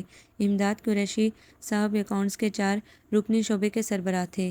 یہاں کا ماحول بہت اچھا تھا۔ یوں بھی مریم کا کام کچھ زیادہ دشوار نہیں تھا، اور چونکہ وہ اکیلی اسٹینوگرافر بھی نہیں تھی، اس لیے کام بھی زیادہ نہیں تھا۔ شام 4 بجے گاڑی نے اسے اوریگا شاپنگ سینٹر کے پاس چھوڑ دیا۔ وہ پیدل ہی گھر کی جانب چل دی۔ ارے تم کہاں سے پیدل چلی آ رہی ہو؟ اندر داخل ہوتے ہی اسے ابھی کے حیرت زدہ انداز میں کیے گئے سوال کا سامنا کرنا پڑا۔ یہی قریب سے اوریگا سے؟ اور تم مانی تو نہیں میری بات؟ نرمی نے اسے دیکھتے ساتھ ہی برس پڑی۔ صبح سے پریشان ہو رہی تھی میں۔ خواہ مخواہ کی پریشانی اپنے سر پر سوار مت کیا کرو۔ مریم کولہاپوری چپل اتار کر لان چیئر پر ہی آلتی پالتی مار کر بیٹھ گئی۔ اسے تم خواہ مخواہ کی پریشانی سمجھ رہی ہو؟ نرمین نے اسے گھورا۔ یار کچھ تو اس کا خیال کرو، زونی ہنسی۔ اس نے تو تمہاری بخیریت واپسی کے لیے نفل تک مان لیے تھے۔ واقعی؟ مریم کے لہجے میں حیرت تھی۔ کتنے مانے تھے؟ ناشتے کے وقت 10 تھے، اب 80 ہیں، عبیر نے بتایا۔ او مائی سویٹ کزن، مریم پیار سے بولی۔ تم نے کچھ کھایا بھی ہے یا نہیں؟ نرمین نے پوچھا۔ ہاں، سینڈوچ کھا لیے تھے۔ یہ بتاؤ کہ وہاں سب لوگ کیسے تھے؟ اور کیا واقعی وہاں ایسا کام ہو رہا ہے؟ زونی نے پوچھا۔ اتنی جلدی ایسے کاموں کا کیا پتہ چلتا ہے؟ البتہ جہاں تک مینجمنٹ کا تعلق ہے تو ایک سے بڑھ کر ایک نمونہ وہاں موجود ہے۔ مثلاً دو تو شکل سے ہی بزنس مین لگتے تھے، بالکل ممی ڈیڈی ٹائپ، نہ ایک بال یہاں کا وہاں اور نہ وہاں کا یہاں، سوٹ ایسے کہ لگتا تھا پہن کر اوپر ہی استری کیے ہوں، ورنہ اٹھتے بیٹھتے شکنیں ضرور پڑتی ہیں۔ سمجھ گئے، آگے چلو۔ اور پھر مریم نے تمام تفصیل جزیاتیات سمیت ان کی گوش گزار کر دی۔ ہرمز پر سب سے زیادہ بحث ہوئی اور پھر کئی دن دبے قدموں گزر گئے بغیر کسی خاص واقعے کے۔ یوں ملاقات تو روز ہوتی تھی اور اب آپس میں بے تکلفی بھی قائم ہو چکی تھی، لیکن مریم کو کسی کرپشن کا کوئی سرا ہاتھ نہیں آیا تھا۔ وہ طاق میں تھی، باتوں باتوں میں معلوم کرنے کی کوشش بھی کرتی تھی، لیکن جب کچھ بھی علم نہ ہوتا تو غصے میں ہرمز کی ظاہری شخصیت پر بحث کرنے لگتی۔ آپ کو گرمی نہیں لگتی اتنے لمبے بالوں میں؟ نہیں، مجھ میں برداشت کی قوت بہت زیادہ ہے۔ برداشت کی قوت زیادہ ہے یا اپنی جان پر ظلم کرنا پسند ہے؟ اپنے بال مجھے پیارے ہیں۔ جب میں آرٹس کالج سے نکلا تو بہت پرجوش تھا۔ ہمارے کالج میں پہلی پوزیشن لینا اتنا آسان ہے بھی نہیں، اسی لیے میری خوشی اور جوش فطری تھا، لیکن اس وقت مجھ پر اوس پڑ گئی جب میں ایک ایڈورٹائزنگ ایجنسی میں نوکری کے لیے انٹرویوز دینے گیا تو انہوں نے میرے بالوں پر اعتراض کر دیا۔ کیا کہا انہوں نے؟ سمینہ نے دلچسپی سے پوچھا۔ کہنے لگے کہ پوزیشن اور آرٹ اپنی جگہ، ہم آپ کو جاب تو دے دیں گے، لیکن اب آپ کی اسٹوڈنٹ لائف ختم ہو گئی ہے اور یہ مجہول قسم کا حلیہ یہاں نہیں چل سکتا، آپ کو اپنے بال کٹوانے ہوں گے۔ پھر میں نے کہا کہ روزی دینے والا اللہ ہے، بال تو نہیں کٹوانے میں نے۔ مریم نے اسے دیکھا، شیمپو کیے ہوئے سلکی چمکتے ہوئے سیدھے بال جو اس کے شانوں پر جھول رہے تھے۔ ایسے بالوں کی خواہش تو لڑکیاں کیا کرتی تھی۔ پھر آپ گرمی میں کیا کرتے ہیں؟ امبرین نے پوچھا۔ ایسا ہی رہتا ہوں، باندھ لیا کریں اپنے بال، ثانیہ نے مشورہ دیا تو سب ہنس پڑے، لیکن مریم اتنے سکون سے بور ہو گئی تھی، گو کہ کمپنی کا ماحول بھی اچھا تھا اور وہاں سب بہت انجوائے کرتے تھے، لیکن اس کا مریم کو کوئی فائدہ نہیں تھا۔ اس کے یہاں آنے کا مقصد کوئی ہلا گلا رپورٹ کرنا تھا، جبکہ یہاں ہر طرف امن سکون تھا۔ اگر دنیا میں ایسے ہی امن و سکون پیدا ہو جائے تو ہم صحافی بیچارے تو بھوکے مر جائیں گے۔ ایک دن اس نے عبیر سے کہا، اللہ تعالیٰ رزق دینے والا ہے، تم کیوں فکر کرتی ہو؟ ضرور کوئی گڑبڑ ہوگی۔ عبیر نے اسے تسلی دی۔ کچھ خدا کا خوف کرو عبیر، نرمین نے اسے جھاڑا۔ بولنے سے پہلے سوچ تو لیا کرو کہ کیا کہہ رہی ہو، میرے بولنے کے بعد تم پوسٹ مارٹم کر لیا کرو کہ میں نے کیا کہا ہے، عبیر بے نیازی سے بولی۔ مجھے یہ خاموشی کسی طوفان کا پتہ دیتی ہے، زونی نے کہا، اور زونی کی بات کچھ ہی دن میں درست ثابت ہو گئی۔ ہرمز نے جب اسے اپنے آفس میں بلایا تھا تو وہ بہت غائب دماغی سے وہاں گئی تھی، لیکن کمرے کے ماحول کو دیکھ کر اس کی غائب دماغی غائب ہو گئی۔ کمرہ پرفیوم، سگاریلوز اور پسینے کی ملی جلی خوشبو سے مہک رہا تھا اور ہرمز اپنے لمبے بالوں سمیت ایک فائل پر جھکا ہوا تھا۔ کمرے میں اس کے علاوہ کوئی بھی موجود نہیں تھا، پھر بھی پورا کمرہ جیسے اس کے وجود سے بھرا ہوا تھا، ہر سمت وہی چھایا ہوا تھا۔ مریم ایک ثانیہ کو ٹھٹک کر رک گئی۔ آئیں بیٹھیں، آپ کو ایک ڈکٹیشن لینی ہے، ہرمز نے کہا۔ وہ چپ چاپ ایک کرسی پر بیٹھ گئی۔ اصل میں فریدوں اور بہزاد دونوں کراچی چلے گئے ہیں، اس لیے سب کچھ کام مجھے ہی کرنا ہوگا۔ اس نے گویا اپنی صفائی پیش کی۔ اس سے قبل ہرمز نے کبھی اسے اس کام سے نہیں بلوایا تھا، بالکل اچانک ہی جانا پڑا انہیں۔ کوئی بات نہیں، اس نے کمرے کے موجود ماحول میں ڈھلنے سے خود کو بچانے کے لیے کہا۔ ہرمز نے اسے لکھوانا شروع کیا تو ہر سطر کے ساتھ اس کا دوران خون تیز ہوتا گیا۔ یہ بات شاید کسی اور کو ایسی خاص نہ لگتی، لیکن وہ تو وہاں گئی ہی کسی ایسے سراغ کی تلاش میں تھی۔ ہرمز اسے اپنے ایک کلائنٹ کے لیے خط لکھوا رہا تھا۔ اس خط میں ایک ارب پتی تاجر کو ایک بہت بڑی رقم ادا کرنے کی یاد دہانی کرائی گئی تھی۔ اس تاجر نے کچھ قیمتی پتھر خریدے تھے۔ زیورات ڈیزائن کرنے والے کسی کمپنی کا قیمتی پتھروں کی تجارت سے کیا تعلق؟ مریم نے سوچا۔ اور پھر ایک پاکستانی کمپنی کے لیے یہ رقم بہت ہی زیادہ ہے۔ ڈکٹیشن لے کر وہ اپنے آفس میں آ گئی۔ خط ٹائپ کرتے ہوئے اسے افسوس ہو رہا تھا۔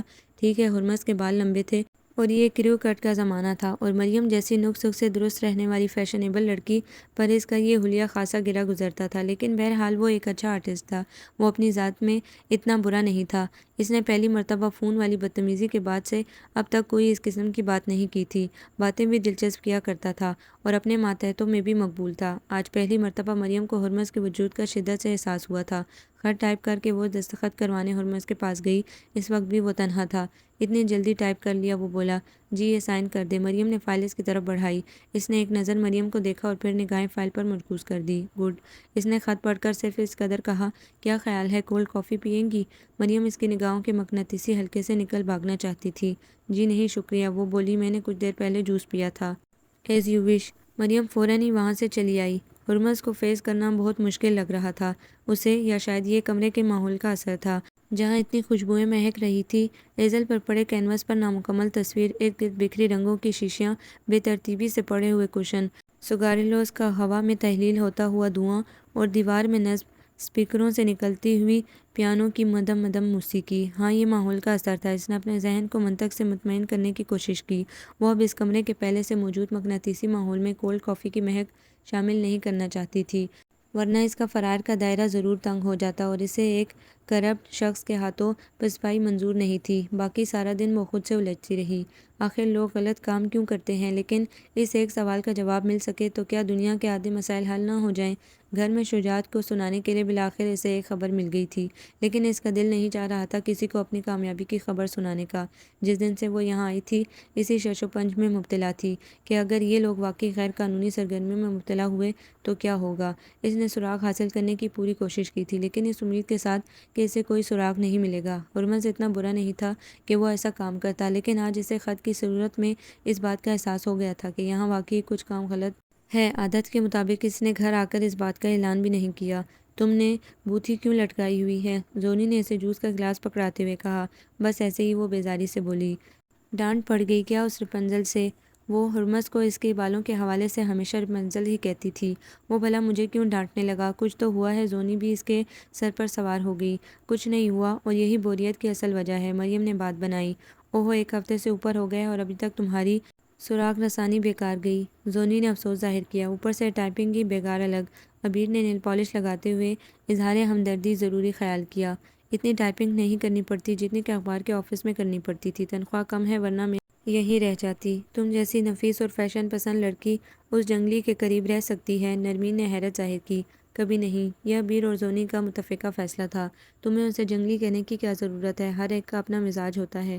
مریم نے خلاف توقع ہرمز کا دفاع کیا۔ لیکن الجھن تو ہوتی ہے بندے کو، عبیر نے کہا۔ اب عادت ہو گئی ہے، کہہ کر مریم نے بحث بند کر دی۔ ساری شام مریم الجھتی رہی۔ اس کا اتنا اچھا کاروبار ہے، پھر وہ ناجائز ذرائع کیوں استعمال کرتا ہے؟ لیکن اس سوال کا جواب اسے نہ مل سکا، اور پھر یہ سوال سرسری انداز میں اس نے ہرمز سے کر ہی دیا۔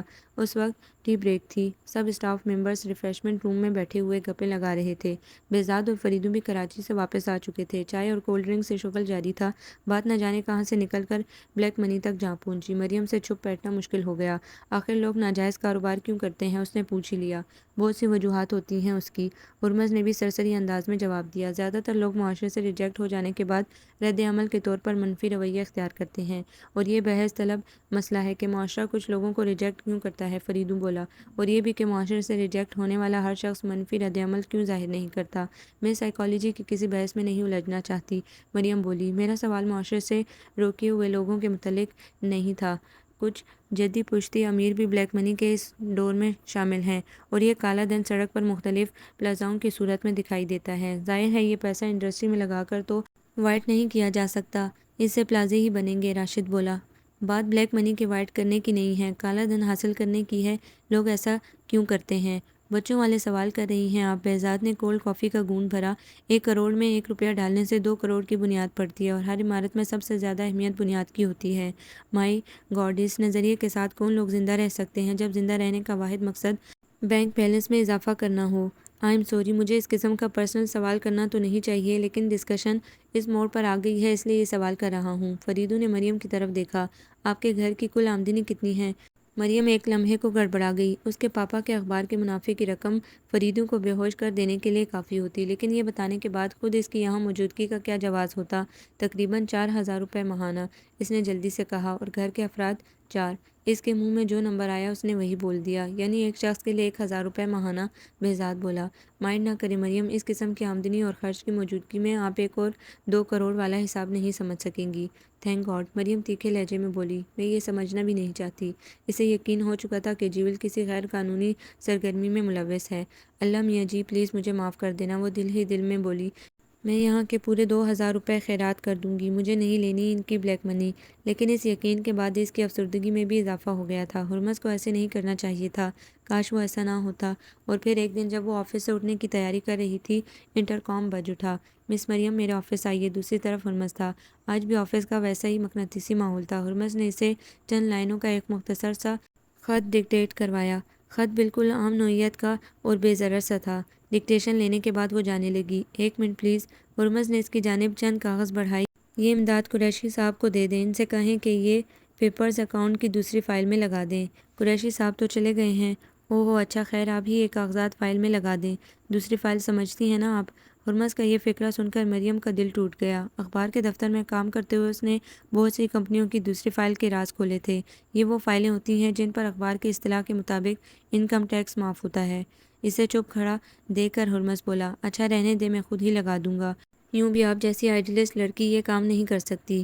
اب کیا کسر رہ گئی تھی کچھ ثابت کرنے میں؟ کتنا الاؤنس دیتی وہ ہرمز کو؟ غصے میں اپنے پیچھے زوردار آواز میں دروازہ بند کر کے وہ اپنے آفس چلی آئی۔ کس سے مشورہ کروں؟ یہی سوچتے ہوئے اس نے وہ خط ٹائپ کیا اور آفس لاک کر کے گھر چلی آئی۔ بہت پریشان لگ رہی ہو؟ نرمین اسے تھکا ہوا دیکھ کر اس کے لیے چائے کا کپ لے آئی تھی۔ پریشان نہیں، تھکی ہوئی ہوں۔ اس نے چائے کی پیالی تھامی۔ کیا ہو گیا ہے تمہیں؟ اتنی گمسم ہو گئی ہو؟ نرمین تو ہر ایک سے ہمدردی کرنے کے لیے بے چین ہوئے جاتی تھی۔ نہیں یار، اصل میں تھک جاتی ہوں، اس لیے بات کرنے کو بھی دل نہیں چاہتا۔ حیرت ہے، اخبار کے لیے اتنا زیادہ کام کرنے سے بھی نہیں تھکتی تھی۔ وہ اس کی پسند کا کام تھا، جبکہ یہ محض مشقت ہے۔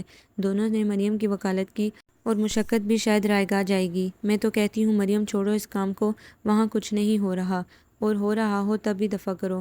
اب کہ ابیر بھی میدان میں کود پڑی۔ تم نے ساری دنیا کو ٹھیک کرنے کا ٹھیکہ نہیں لے رکھا۔ یوں بھی غلط کام کرنے والے اتنی ڈھیٹ ہڈی ہوتے ہیں کہ اخبار کی رپورٹس پڑھ کر بھی ان پر اثر نہیں ہوتا کچھ۔ ان کے دندے ویسے ہی جاری رہتے ہیں۔ تم کیوں ہلکان ہوتی ہو؟ اور جب سے تم اس کمبخت کمپنی کے پیچھے پڑی ہو، ڈھنگ سے ڈریس اپ تک نہیں ہوتی۔ پھر اوریگا تک پیدل جاتی آتی ہو۔ 2 قدم کے فاصلے پر تو ہے اوریگا۔ وہ زونی کی بات کاٹ کر بولی، اچھا چھوڑو اس منحوس کمپنی کے ذکر کو، اپنا حلیہ درست کرو۔ کیا ہوا ہے میرے حلیے کو؟ تمہارے بال کٹوانے والے ہو رہے ہیں، ناخن نیل پالش کو ترس رہے ہیں۔ 2 مہینے سے فیشل نہیں کروایا تم نے، اور اب بھی پوچھ رہی ہو کہ کیا ہوا ہے تمہارے حلیے کو؟ ذرا آئینے کے سامنے کھڑے ہو کر دیکھنا اپنے سراپے کو۔ نرمین نے اسے تفصیلاً ڈانٹا۔ واقعی یہ درست تھا، لیکن اسے خود کو مڈل کلاس لڑکی ظاہر کرنا تھا۔ مارو گولی اس الو کے پٹھے کو، میں اس جیسے گھٹیا شخص کے لیے اپنا حلیہ کیوں بگاڑوں؟ اس نے سوچا اور چلنے کے لیے تیار ہو گئی۔ گھر سے نکلتے نکلتے شجاعت مل گیا۔ کیا رہا تمہاری انویسٹیگیشن کا؟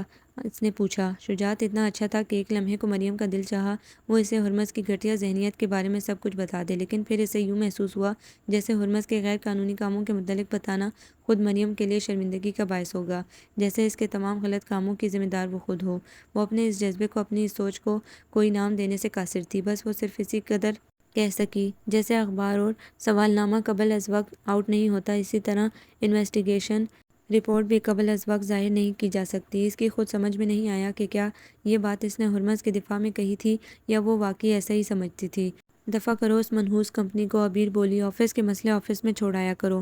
ابھی ہم فگر بیٹھ جا رہے ہیں، واپسی پر بات کرنا چاہو تو کر لینا۔ کتنے دن بعد مریم اپنی ہونڈا لیجنڈ میں بیٹھی تھی۔ کمپنی کی کھٹارہ سی فوکسی میں اس قدر جھٹکے لگتے تھے کہ اس کی چولیں ہل جاتی تھیں۔ فگر ہیڈ سے شارٹ بوائے کٹ کروا کے وہ سیدھے گھر جانا چاہتی تھی، لیکن زونی، عبیر اور نرمین اسے اپنے ساتھ لبرٹی کھینچ لے گئی۔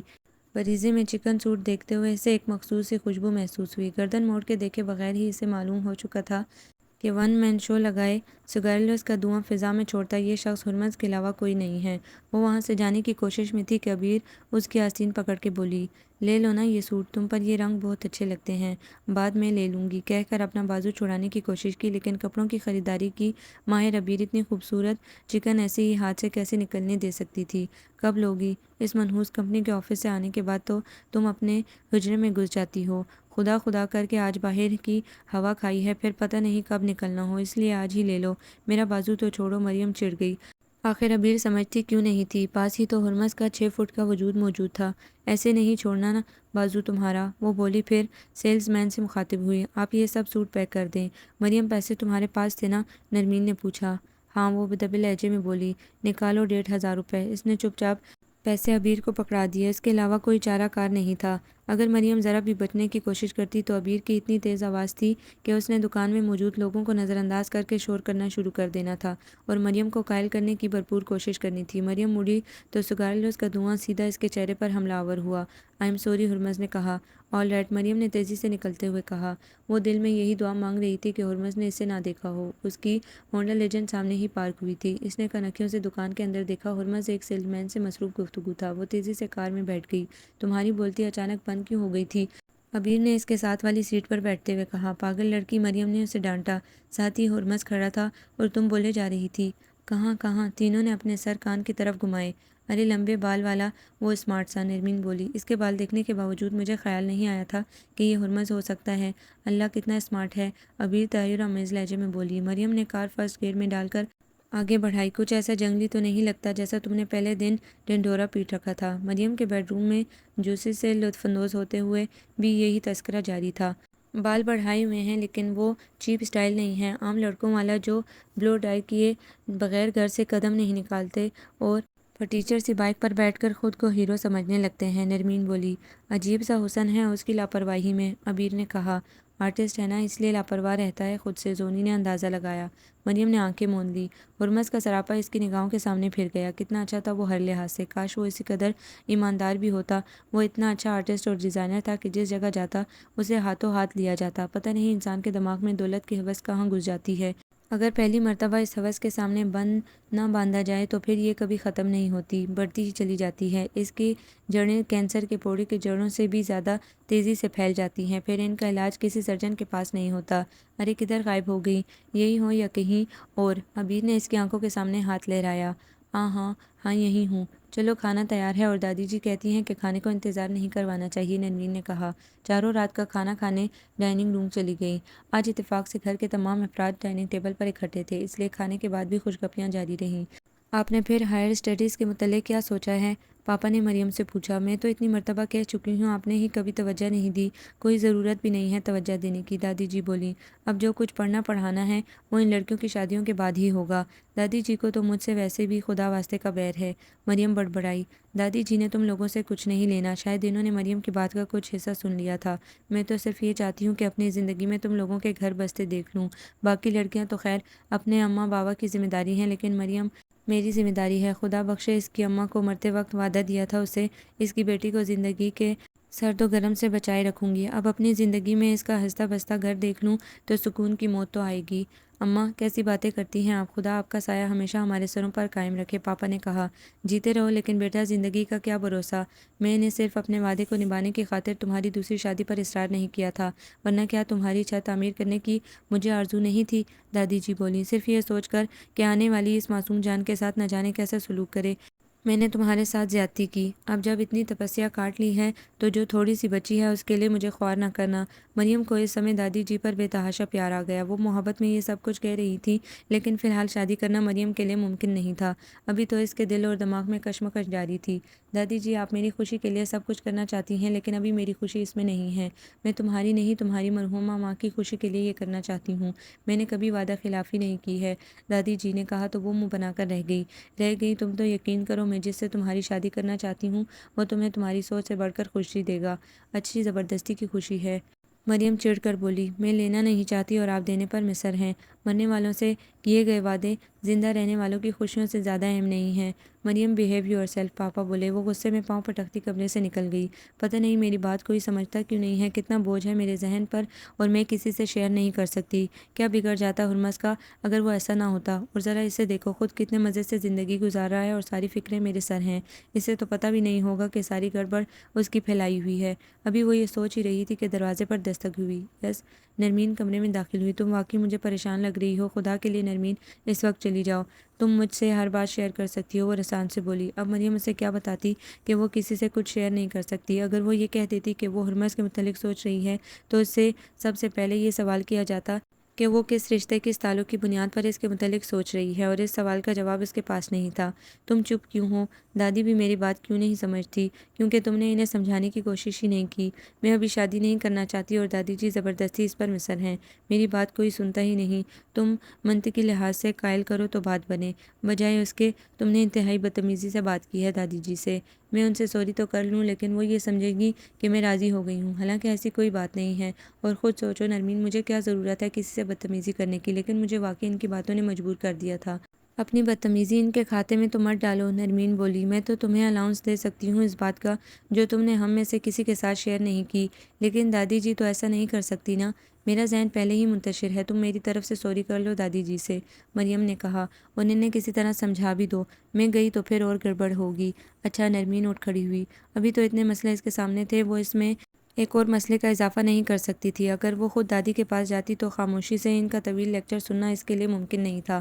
ابھی تو اسے یہی فکر ستا رہی تھی کہ ہرمز نے اسے پہچان لیا تھا یا نہیں، اور پھر آفس کا ماحول اتنا گھریلو سا تھا اور سب ایک دوسرے کے اتنے قریب تھے کہ باہر اتفاقیہ ملاقات کی صورت میں سلام دعا ضرور ہوتی۔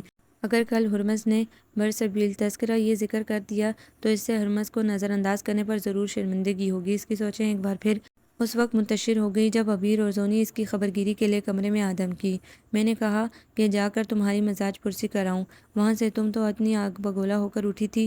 زونی اس کے بستر پر آلتی پالتی مار کر بیٹھ گئی۔ اور تم جلدی پر تیل کا کام کرنے یہاں تشریف لے آئیں۔ نہیں، مجھے یقین تھا کہ نرمین تمہاری آگ ٹھنڈی کر چکی ہوگی، لیکن کزن، مجھے یہ دیکھ کر سخت افسوس ہوا ہے کہ تمہارے منہ پر ابھی تک 12 بج رہے ہیں، عبیر نے کہا۔ میں مسائل کا شکار ہوں کزن، مریم نے اپنے سر کے نیچے تکیہ درست کیا۔ شیئر کر لو، کل کیا ہوگا؟ نہ آسمان ٹوٹے گا نہ زمین شک ہوگی، پھر بھی مجھے پریشانی اور شرمندگی ہوگی۔ وجہ صاف ظاہر ہے، مریم نے کہا۔ میں نے ہرمز کو دیکھ کر نظر انداز کیا۔ اگر کل اس نے ذکر کر دیا کہ اس نے مجھے دیکھا تھا تو کیا مجھے شرمندگی نہیں ہوگی؟ کل کی فکر میں آج دبلے ہونے کی ضرورت نہیں، کل کی کل دیکھی جائے گی، زونی نے کہا۔ لیکن تم اسے وش کر دیتی، حرج ہی کیا تھا؟ عبیر بولی۔ میں اسے وش نہیں کر سکتی تھی اور یہی پریشانی کی بھی وجہ ہے، مریم نے کہا۔ اگر میں اپنی 2000 روپے کی اس تنخواہ سے، جو ابھی تک مجھے ملی بھی نہیں ہے، 1500 روپے سوٹوں کی خریداری پر صرف کر دوں تو باقی مہینہ گزارنے کے لیے میرے پاس 500 روپے بچتے ہیں۔ پھر میرا اپنا ہیئر کٹ، اس کے پیسے بھی 500 روپے میں سے نکال دو، اور آخر میں میرا ہونڈا لیجنڈ ڈرائیو کرنا۔ یہ سب کسی صورت پریکٹیکل نہیں ہے۔ ایک مڈل کلاس لڑکی اس قسم کی خریداریوں کی متحمل نہیں ہو سکتی، جبکہ آفس میں مجھے خود کو ایسا ہی ظاہر کرنا ہے۔ کوئی تمہاری ذاتی معاملات میں مداخلت کا حق نہیں رکھتا۔ تم کیا پہنتی ہو، کیا ڈرائیو کرتی ہو، یہ اس کا درد سر نہیں ہے، لیکن میری پوزیشن تو دیکھو۔ اگر وہ مشکوک ہو گیا تو میں تو کہتی ہوں مریم، یہ سب فضول کام ہے۔ اخباری فیچرز اور رپورٹس ایک دو دن کے لیے طوفان ضرور اٹھا دیتی ہیں، لیکن پھر سب کچھ معمول پر آ جاتا ہے، لوگ بھول بھال جاتے ہیں، کسی کے پاس اتنا وقت نہیں ہوتا کہ وہ لوگوں کی کرپشن یاد رکھے۔ زندگی بہت تیز ہے، اور پھر اگر کرپٹ لوگ کم ہو تو شاید کوئی یاد بھی رکھے۔ یہاں تو روز اسکوپ نکلتے ہیں، روز تھوڑا بہت ہنگامہ ہوتا ہے ان رپورٹس پر، اور پھر سب کچھ پرسکون ہو جاتا ہے۔ تو کیا اس کا مطلب ہے کہ ہم لوگ سب ٹھیک ہیں، رپورٹ کرنا شروع ہو جائیں؟ میں تو کہتی ہوں کچھ رپورٹ ہی نہ کرو، عبیر نے پاؤں پسارے۔ سارے بکھیڑی ختم ہو جائیں۔ تم نے کون سا دنیا کو تبدیل کر دینا ہے؟ اخبار پڑھ کر وحشت ہوتی ہے مجھے۔ فار ہیون سیک عبیر، تم پڑھی لکھی لڑکی ہو، تمہیں یہ باتیں سوٹ نہیں کرتی، پڑھ لکھ کر تم گوار ہی ہو۔ زونی بولی۔ تم نے رپورٹ کر دیا کہ چولہے پھٹ رہے ہیں، عورتیں مر رہی ہیں، تو کیا ہوا؟ کیا چولہے پھٹنے بند ہو گئے؟ اور ایک لمحے کو سوچ لیا جائے کہ اخباری رپورٹس کے بعد چولہے پھٹنے بند ہو جائیں گے، تو کیا اور طریقے نہیں نکل آئیں گے قتل کے؟ تم نے کہا کہ جیلیں عورتوں سے بھری پڑی ہیں، تو کیا ہوا؟ کچھ فون آئے مبارکباد کے کہ آپ نے بہت اچھی رپورٹ دی ہے، پھر کیا ہوا؟ کیا جیلیں عورتوں سے خالی ہو گئیں؟ تم نے کہا کہ فلاں محکمہ میں بندے غلط بھرتی کیے گئے ہیں، تو کیا ہوا؟ جنہوں نے بندے بھرتی کیے تھے انہیں اپ گریڈ کر دیا گیا اور تمہیں انعام میں دھمکیاں ملی۔ کیا تبدیل کر دیا تم نے؟ تبدیل کرنا میرا کام ہے اور نہ میرے اختیار میں ہے۔ میں تب تک لکھتی رہوں گی جب تک میں اس دنیا میں موجود ہوں، یا غلط کام اور غلط کام کرنے والے موجود ہیں۔ میرا جہاد غلط کو غلط کہنا ہے، اور وہ میں کرتی رہوں گی، مریم بولی۔ اور پلیز زونی، عبیر، اس وقت مجھے نیند آ رہی ہے، باقی باتیں کل کر لیں گے، یوں بھی آفس صبح سویرے منہ اندھیرے 9:30 بجے لگ جاتا ہے۔ شب بخیر، سویٹ ڈریمز۔ اگلے دن وہ بغور ہرمز کو دیکھتی رہی، شاید اس کے چہرے پر کل کی ملاقات کے آثار دکھائی دے جائیں، لیکن سب کچھ نارمل تھا۔ ہرمز کے انداز سے یہی ظاہر ہو رہا تھا کہ کل اس نے مریم کو نہیں دیکھا، کم از کم مریم نے یہی اندازہ لگایا تھا۔ ہاں، اتنا تھا کہ جب اس نے مریم کو دیکھا تھا تو اس کی نگاہیں ایک لمحے کو اس کے سراپے پر ٹک گئی تھی۔ خوشگوار تبدیلی، اس نے کہا تھا۔ شکریہ، مریم نے بھی کہا، اور وہ ڈیزائننگ ہال کی طرف چلا گیا۔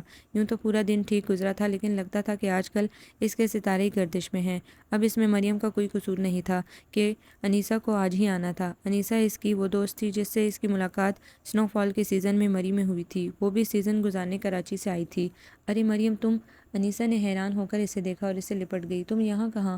اصولاً مریم اسے دیکھ کر جس جوش و خروش کا مظاہرہ کرتی وہ اب بالکل مفقود تھا، اور بجائے خوشی کے مریم کے لہجے میں تشویش تھی۔ میرا کتنا دل تھا تم سے ملنے کا۔ غالباً اس نے مریم کے لہجے پر توجہ نہیں دی تھی، کیونکہ اس کا جوش و خروش اب بھی قائم تھا۔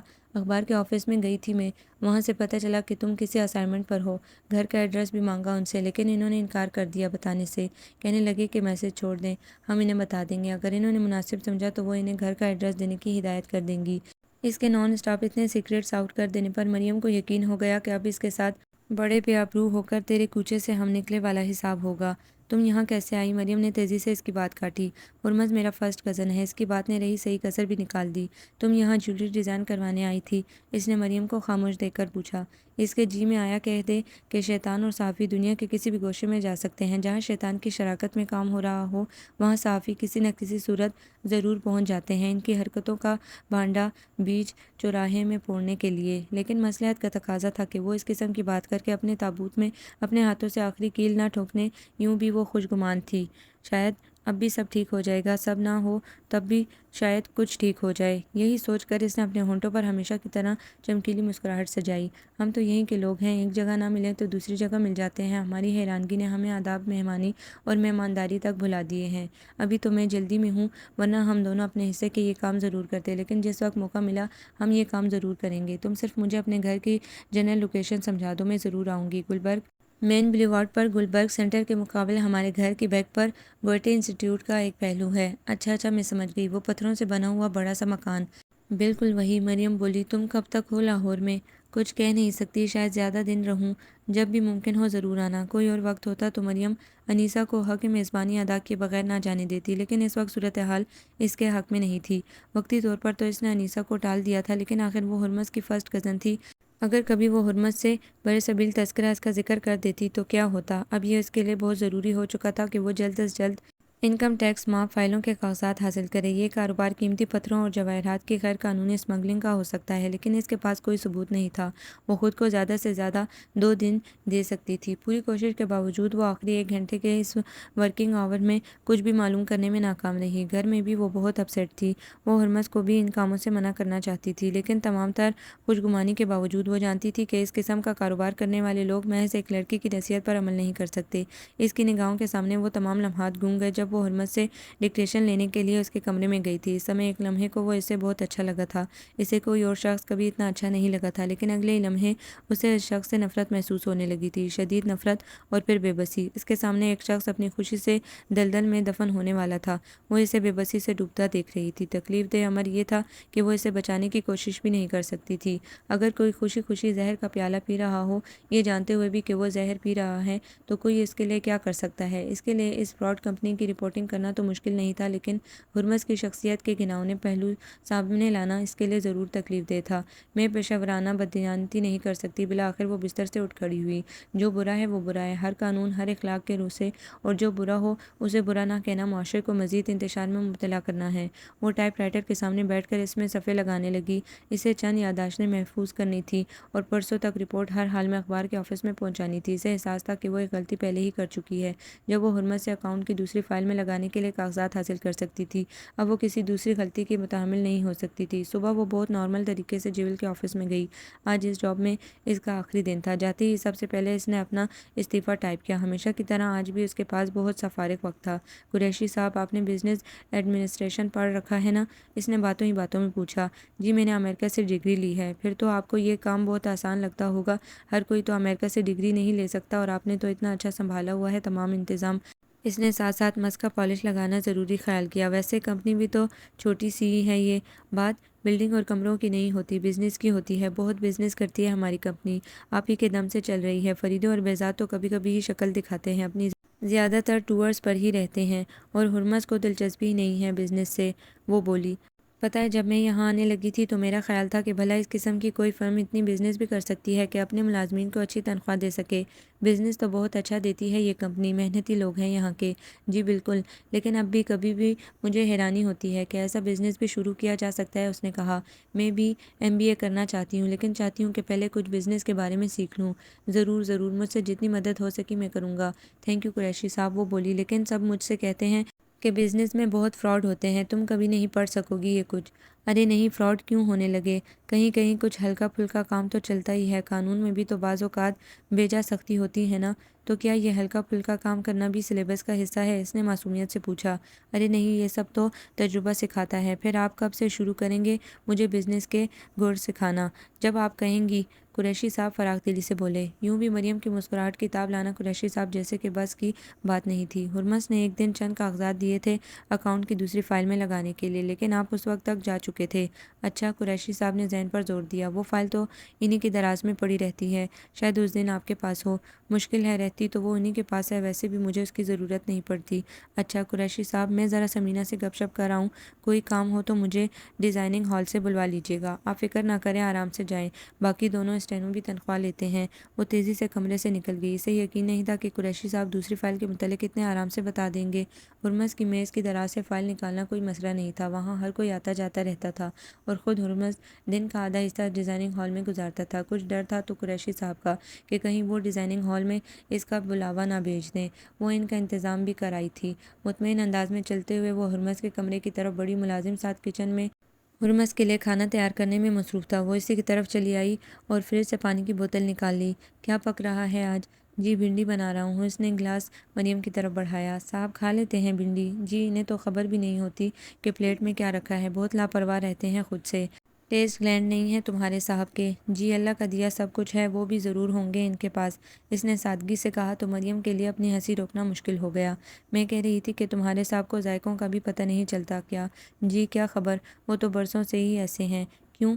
بس جی، کیا بتلاؤں؟ ملازم نے ٹھنڈی آہ بھری۔ ان کی اماں ایرانی تھی، ان کے فوت ہونے کے بعد بڑے صاحب نے دوسری شادی کر لی۔ اس وقت یہ چھوٹے سے تھے، انہیں ہاسٹل میں چھوڑ کے بڑے صاحب امریکہ چلے گئے۔ بچوں کو ماں باپ کا سایہ نہ ملے تو بیچاروں میں کچھ کمی تو رہ ہی جاتی ہے۔ مریم کا دل افسردہ ہو گیا، وہ بھی اپنی ممی کے بغیر خود کو بہت اکیلا محسوس کرتی تھی۔ شکر ہے کہ اس کے پاپا اس سے بے تحاشا محبت کرتے تھے۔ ہرمس کا ملازم پڑھا لکھا تو نہیں تھا، لیکن زندگی کی حقیقتیں جاننے کے لیے کسی اسکول کالج میں پڑھنے کی ضرورت نہیں ہوتی۔ زمانے کے تھپیڑے سب کچھ سکھا دیتے ہیں۔ صاحب اندر کمرے میں ہی ہے نا؟ نہیں جی، کوئی آدھا گھنٹہ پہلے ڈیزائننگ ہال میں گئے تھے، کہہ رہے تھے دیر سے آئیں گے، اس لیے میں فون کی گھنٹی کا خیال رکھوں۔ اچھا اچھا۔ مریم نے پانی پیا اور باہر نکل آئی۔ ہرمس یقیناً بے توجہی کا شکار ہو کر اس قسم کی حرکت کرتا رہا ہے۔ اس میں اس کا اتنا زیادہ قصور تو نہیں ہے، مریم نے سوچا۔ وہ دروازے کے ہینڈل پر ہاتھ رکھے کھڑی تھی، لیکن نہیں، وہ ایک سمجھدار اور ذمہ دار انسان ہے۔ تکلیف اسے باپ نے پہنچائی ہے، بدلہ وہ معاشرے سے کیوں لے رہا ہے؟ مریم نے اپنی پہلی سوچ کی نفی کی اور دروازے کا ہینڈل آہستگی سے گھما کر دروازہ کھول دیا۔ مریم بیوقوف بھی ہے اور آئیڈیلسٹ بھی، ہرمس کہہ رہا تھا۔ وہ اپنی جگہ پر منجمد ہو گئی، اور آج کل اس کے ستارے بھی گردش میں ہیں۔ ویسے اب مجھے یقین ہو گیا ہے کہ تم شرط جیت جاؤ گے۔ تھوڑی دیر خاموشی رہی۔ ہرمس فون پر کسی سے منہ گفتگو تھا۔ اکاؤنٹ کی دوسری فائل کے متعلق سن کر وہ بالکل الرٹ ہو گئی تھی۔ نہیں یار، اصل میں بزنس کے معاملے میں بالکل کورا ہوں، اور اکاؤنٹس کی پیچیدہ فائلیں پڑھنا میرے بس سے باہر ہیں۔ میں نے اپنے لیے آسان اور سادہ زبان میں فائل بنوائی ہوئی ہے تاکہ مجھے بزنس ڈیل سمجھنے میں مشکل نہ ہو۔ یہ ہے وہ دوسری فائل۔ اس کے بعد وہ کافی دیر تک ہنستا رہا، اور اس دن بریزے میں تو کافی پریشان ہوئی۔ میں نے یوں پوز کیا کہ جیسے دیکھا ہی نہیں۔ ہاں، اس دن بھی وہ بہت پریشان ہوئی تھی۔ نہیں نہیں، مجھے نہیں دیکھا تھا اس نے، حالانکہ میں قریب ہی کھڑا تھا، پیچھے تھا اس کے۔ پریشان اس لیے ہوئی کہ انیسہ نے اسے کہہ دیا تھا کہ میں اس کا فرسٹ کزن ہوں۔ ویسے شجاعت، میرا خیال تھا کہ انیسہ سے بات ہونے کے بعد وہ یہاں نہیں آئے گی۔ آخر انیسہ مجھ سے اس کا تذکرہ کر سکتی تھی، لیکن کافی بہادر ہے تمہاری یہ کزن۔ وہ میز سے اتر کر کرسی کی طرف بڑھا۔ بیٹھتے بیٹھتے اس کی نگاہ دروازے میں کھڑی مریم پر پڑی۔ غصے سے اس کا چہرہ سرخ ہو چکا تھا۔ ہرمس کو اپنی جانب دیکھتا پا کر وہ پیچھے ہٹی اور دروازہ زوردار آواز سے بند کر دیا۔ تو شجاعت اور ہرمس مل کر مجھے بیوقوف بنا رہے تھے، وہ غصے سے ابل رہی تھی۔ تیزی سے چلتے ہوئے وہ اپنے آفس میں پہنچی، میز پر استعفیٰ رکھ کے اور اپنا بیگ کندھے پر ڈال کر وہ باہر کی طرف چل پڑی۔ ہرمس پر تو اس کا بس نہیں چل سکتا تھا، لیکن شجاعت نے تو واقعی آج اس کے ہاتھوں قتل ہو جانا تھا۔ ابھی وہ گیٹ سے نکل کر چند قدم ہی چلی تھی کہ ہرمس کی گرے اسٹرائپس والی بلیک نسان پیٹرول اس کے قریب آ رکی۔ پلیز مریم، یوں ناراض ہو کر مت جاؤ، پوری بات تو سن لو۔ مریم کا دل چاہا کہ اس شخص کا گلا دبا دے۔ پچھلے کچھ دنوں سے ہرمس اس کے اعصاب پر سوار تھا۔ کتنا سوچا تھا اس نے اس کے متعلق، کتنی بے بسی محسوس کی تھی اس نے اس شخص کے لیے۔ مریم نے ایک نظر بھی اس کی جانب دیکھنا گوارا نہ کیا اور چلتی گئی۔ پلیز مریم، اتنی بھی ناراضگی کیا؟ مریم نے اس کی طرف دیکھا۔ دل چاہا کہ اسے اسی وقت اس کی اوقات یاد دلا دے، لیکن اسے معلوم تھا کہ اگر وہ ایک لفظ بھی بولی تو آنسو تمام بند توڑ کے نکل آئیں گے۔ ہرمس نے اسے چلتا دیکھ کر مسلسل ہارن دینا شروع کر دیے۔ مریم، رکو گی نہیں تو میں تمہارے ساتھ چلتا جاؤں گا اور مسلسل ہارن بجاتا جاؤں گا۔ ہرمس نے اسے دھمکی دی تو مریم کو اپنی نازک پوزیشن کا احساس ہوا۔ خبیث شخص، بلیک میلنگ کر رہا ہے۔ وہ جیپ کا دروازہ کھول کر بیٹھ گئی۔ کم از کم مجھ سے بات تو کر لیتی تم یہاں کے گورنر لگے ہوئے ہو کہ تم سے بات کرتی۔ کچھ تو برداشت کرنے کا حوصلہ پیدا کرو خود میں، زندگی میں تو بہت کچھ برداشت کرنا پڑتا ہے۔ تم ہرمز انتہائی چیپ انسان ہو۔ وہ پھٹ پڑی۔ تمہیں اتنا بھی احساس نہ ہوا کہ تمہاری اس حرکت سے مجھ پر کیا گزرے گی؟ کتنا سوچا تھا میں نے تمہارے متعلق، کتنی بے بسی محسوس کی تھی۔ وہ رو پڑی۔ بارش کے اس طوفان میں وہ سوچے سمجھے بغیر بولتی چلی گئی۔ وہ سب جذبے جو اس نے خود سے بھی چھپا رکھے تھے، اس ڈر سے کہ وہ ایک وطن دشمن سے کس طرح محبت کر سکتی تھی، ایک اسمگلر اس کی محبت کا محور کس طرح بن سکتا تھا۔ اپنی انتہا کی محبت کو اس نے نفرت کے پردے میں چھپا دیا تھا، لیکن اب مزید اس کے لیے سہنا بہت مشکل ہو گیا تھا۔ اسے خود احساس نہیں تھا کہ اس نے بہت سے اقرار کر لیے ہیں۔ جب وہ بول بول کے تھک گئی تو اس نے اپنے آنسو پونچھ لیے۔ پلیز اب میرے پیچھے مت آنا، مجھ میں اور کچھ بھی برداشت کرنے کا حوصلہ نہیں ہے۔ اس نے دروازے کے ہینڈل پر ہاتھ رکھا۔ اور اس قسم کی بلیک میلنگ بھی مت کرنا۔ تم نے تو اتنا کچھ کہہ دیا، لیکن کیا میری ایک بات بھی نہیں سنو گی؟ ہرمز نے مریم کے ہاتھ پر ہاتھ رکھ کے کہا، پہلے میری بات سن لو، پھر چاہو تو چلی جانا۔ مریم کے لیے وہاں سے اٹھ کر جانا محال ہو گیا۔ شجاعت کا خیال تھا کہ جیول کے متعلق ایک سپلیمنٹ ہونا چاہیے۔ اس نے مجھ سے کہا تھا کہ وہ ایک رپورٹر کو میری طرف بھیجے گا، لیکن اس کے کام کرنے کا طریقہ مختلف ہوگا۔ کس قسم کا طریقہ کار ہوگا؟ میں نے اس سے پوچھا۔ یہ تمہیں نہیں بتایا جا سکتا، البتہ تمہیں اسے اپنے ہاں اسٹینو کی حیثیت سے لینا ہوگا۔ مجھے حیرت تو ہوئی، لیکن میں نے زیادہ تعارض نہ کیا۔ شجاعت میرے اچھے دوستوں میں سے ہے۔ پھر اس نے مجھ سے کہا کہ مریم نام کی رپورٹر مجھے فون کرے گی، اور یہ بھی بتایا کہ مجھے اس سے کیا کہنا ہوگا۔ اب کہ میں نے وجہ پوچھی تو وہ ہنس پڑا۔ مریم میری کزن ہے اور میری اس سے ایک شرط لگی ہے۔ اس نے کہا، بلکہ شرط کیا ہے، کام کروانے کا طریقہ ہے۔ وہ سپلیمنٹ کے متعلق کام کرنا کبھی پسند نہیں کرتی، اس لیے یہ طریقہ کرنا پڑا۔ ویسے جرنلزم اس کی جان ہے، اور یہ اخبار بھی سمجھو اسی کا ہے۔ اس کے پاپا کا ہو یا اس کا، ایک ہی بات ہے۔ یار کہیں مروا نہ دینا۔ میں ہنسا۔ نہیں کچھ نہیں ہوگا، بس ذرا غصے کی تیز ہے۔ وہ بولا، بس اپنا شوق پورا کرنا ہے، تم ذرا دھیان رکھنا۔ اور تم نے تو شاید میرے متعلق دیر سے کچھ سوچا ہو۔ میں پہلی ملاقات میں ہی میری زلف کے اسیر ہو گئے۔ مریم کی کھنکتی ہنسی چاروں طرف بکھر گئی۔ ہرمز بھی ہنس پڑا۔ مریم تم میرے آرزو کے آسمان کا روشن ستارہ ہو۔ ہرمز کی مسکراہٹ نے اس کے چہرے پر کوسے قزح کے تمام رنگ بکھیر دیے۔ اب وہ سب سے اپنی بات شیئر کر سکتی تھی بغیر کسی خدشے کے۔ اب اس کے پاس بنیاد تھی، ہرمز کی محبت کی بنیاد۔ اب اسے رد کیے جانے کا خوف نہیں تھا، نہ ہی ہرمز سے وابستہ کوئی نفرت، کوئی بے بسی تھی۔ آج وہ بہت خوش، بہت مطمئن تھی۔ ہرمز اس سے باتیں کرنا چاہتا تھا، لیکن مریم اس وقت گھر جانا چاہتی تھی۔ اتنی اہم خبر زیادہ دیر تک اپنے تک محدود رکھنا بہت مشکل تھا۔ اس کے کہنے پر ہرمز نے اسے گھر ڈراپ کر دیا۔ وہ ابیر کے کمرے کی طرف بھاگی۔ اس وقت اسی کے کمرے میں محفل جمتی تھی۔ آؤ آؤ، آج تو بہت خوش لگ رہی ہو، وقت سے پہلے ہی گھر آ گئی ہو۔ کیا کوئی سراغ مل گیا ہرمز کے فراڈ کا؟ زونی نے پوچھا۔ ویسے بھی مجھے افسوس ہوگا کہ اگر وہ سچ مجھ ایسا نکلا۔ دفع کرو ہرمز کو، ابیر بولی۔ مریم ہمارے پاس تمہارے لیے ایک نیوز ہے۔ اچھی یا بری؟ اچھی۔ میرے پاس بھی ایک نیوز ہے۔ اچھی یا بری؟ نرمین نے پوچھا۔ اچھی۔ اچھا پہلے ہماری نیوز سنو، ابیر نے بےتابی سے کہا۔ میری زیادہ اہم خبر ہے، اسی لیے تو میں گھر بھاگی آئی ہوں۔ پہلے میں سناؤں؟ مریم بولی، لیکن اس سے پہلے یہ بتاؤ کہ شجو کہاں ہے؟ ابیر، نرمین اور زونی نے معنی خیز نگاہوں سے ایک دوسرے کی طرف دیکھا۔ بہت جلدی ہے اس سے ملنے کی؟ ہاں بہت زیادہ۔ کچھ زیادہ دیر انتظار نہیں کرنا پڑے گا، صرف 1-1.5 مہینے کی بات ہے، نرمین نے شرارت سے کہا۔ کیوں؟ کیا وہ فوراً چلا گیا ہے؟ مریم حیرت سے بولی۔ ابھی گھنٹہ بھر پہلے تو وہ پاکستان میں تھا۔ خود ہی کچھ باتیں سوچ لیتی ہو، پھر خود سے ہی نتیجے نکال لیتی ہو۔ زونی ہنسی۔ اچھا بکو بھی، وہ کہاں ہے؟ کیوں ملنا ہے تمہیں اس سے؟ اس کی کھال اتارنی ہے بز بھروانے کے لیے۔ بہت وقت ملے گا اس کا بھی، ساری زندگی میرے بھائی بیچارے کے ساتھ یہی حشر کرو گی۔ وہ ہے ہی اس قابل کہ اس کے ساتھ ایسا سلوک کیا جائے؟ یار اس کی جگہ کسی قصائی خاندان کی لڑکی بطور بھابھی لے آنی چاہیے۔ کیا بھابھی؟ مریم نے کچھ نہ سمجھتے ہوئے ہونکوں کی طرح انہیں دیکھا تو تینوں ہنس پڑی۔ جی جناب بھابھی، اور یہی نیوز ہمیں سنانی تھی، ابیر مزے سے بولی۔ دماغ تو نہیں چل گیا تمہارا؟ مریم چلائی۔ کس کی بھابھی؟ کون سی بھابھی؟ مجھ سے کسی نے پوچھا نہیں، اور چل پڑے فیصلہ کرنے۔ یقیناً یہ سب کارروائی دادی جی کی ہوگی، انہیں چین نہیں ہے۔ کیا مطلب ہے تمہارا؟ زونی گھبراہٹ سے بولی۔ مطلب یہ کہ اگر تم لوگ مجھے خدا نخواستہ اپنی بھابھی کے روپ میں دیکھ رہے ہو تو سن لو کہ ایسا نہیں ہو سکتا، میں کسی اور کو پسند کرتی ہوں۔ کیا؟ تینوں ایک ساتھ چلائیں۔ جی ہاں، اور میرے پاس یہی نیوز تھی۔ اور تم جانتی ہو کہ شجو تم سے کتنی محبت کرتا ہے؟ ابیر کو تاؤ آ گیا۔ تم نے کبھی اپنی محبت کی بات ہم سے شیئر نہیں کی۔ ہم ہمیشہ یہی سوچتے رہے کہ تمہاری شادی شجو سے ہوگی۔ میں نے تم لوگوں کی یہ بات سوچنے پر مجبور نہیں کیا تھا۔ یہ تمہارا مسئلہ ہے کہ تم کیا سوچتی ہو، اس سے میرا کیا تعلق؟ اور جو شجو تم سے اتنی محبت کرتا ہے، میں یک طرفہ محبت کی قائل نہیں ہوں۔ میں نے شجو کے سامنے ہاتھ نہیں پھیلائے تھے کہ پلیز مجھ سے محبت کرو، اس نے خود ایسا کیا تو میں کیا کر سکتی ہوں؟ اس کے کسی فعل کی ذمہ داری مجھ پر تو عائد نہیں ہوتی۔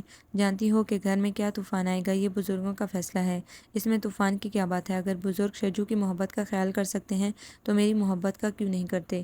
وہ غصے میں کمرے سے نکل گئی۔ کسی سے اتنا نہیں ہو سکا کہ مجھ سے پوچھ ہی لے کہ مجھے کون پسند ہے۔ وہ بڑبڑاتی ہوئی لاؤنج کی طرف بڑھی جہاں پاپا تایا جان سے وہ گفتگو تھے۔ پاپا مجھے آپ سے کچھ بات کرنی ہے۔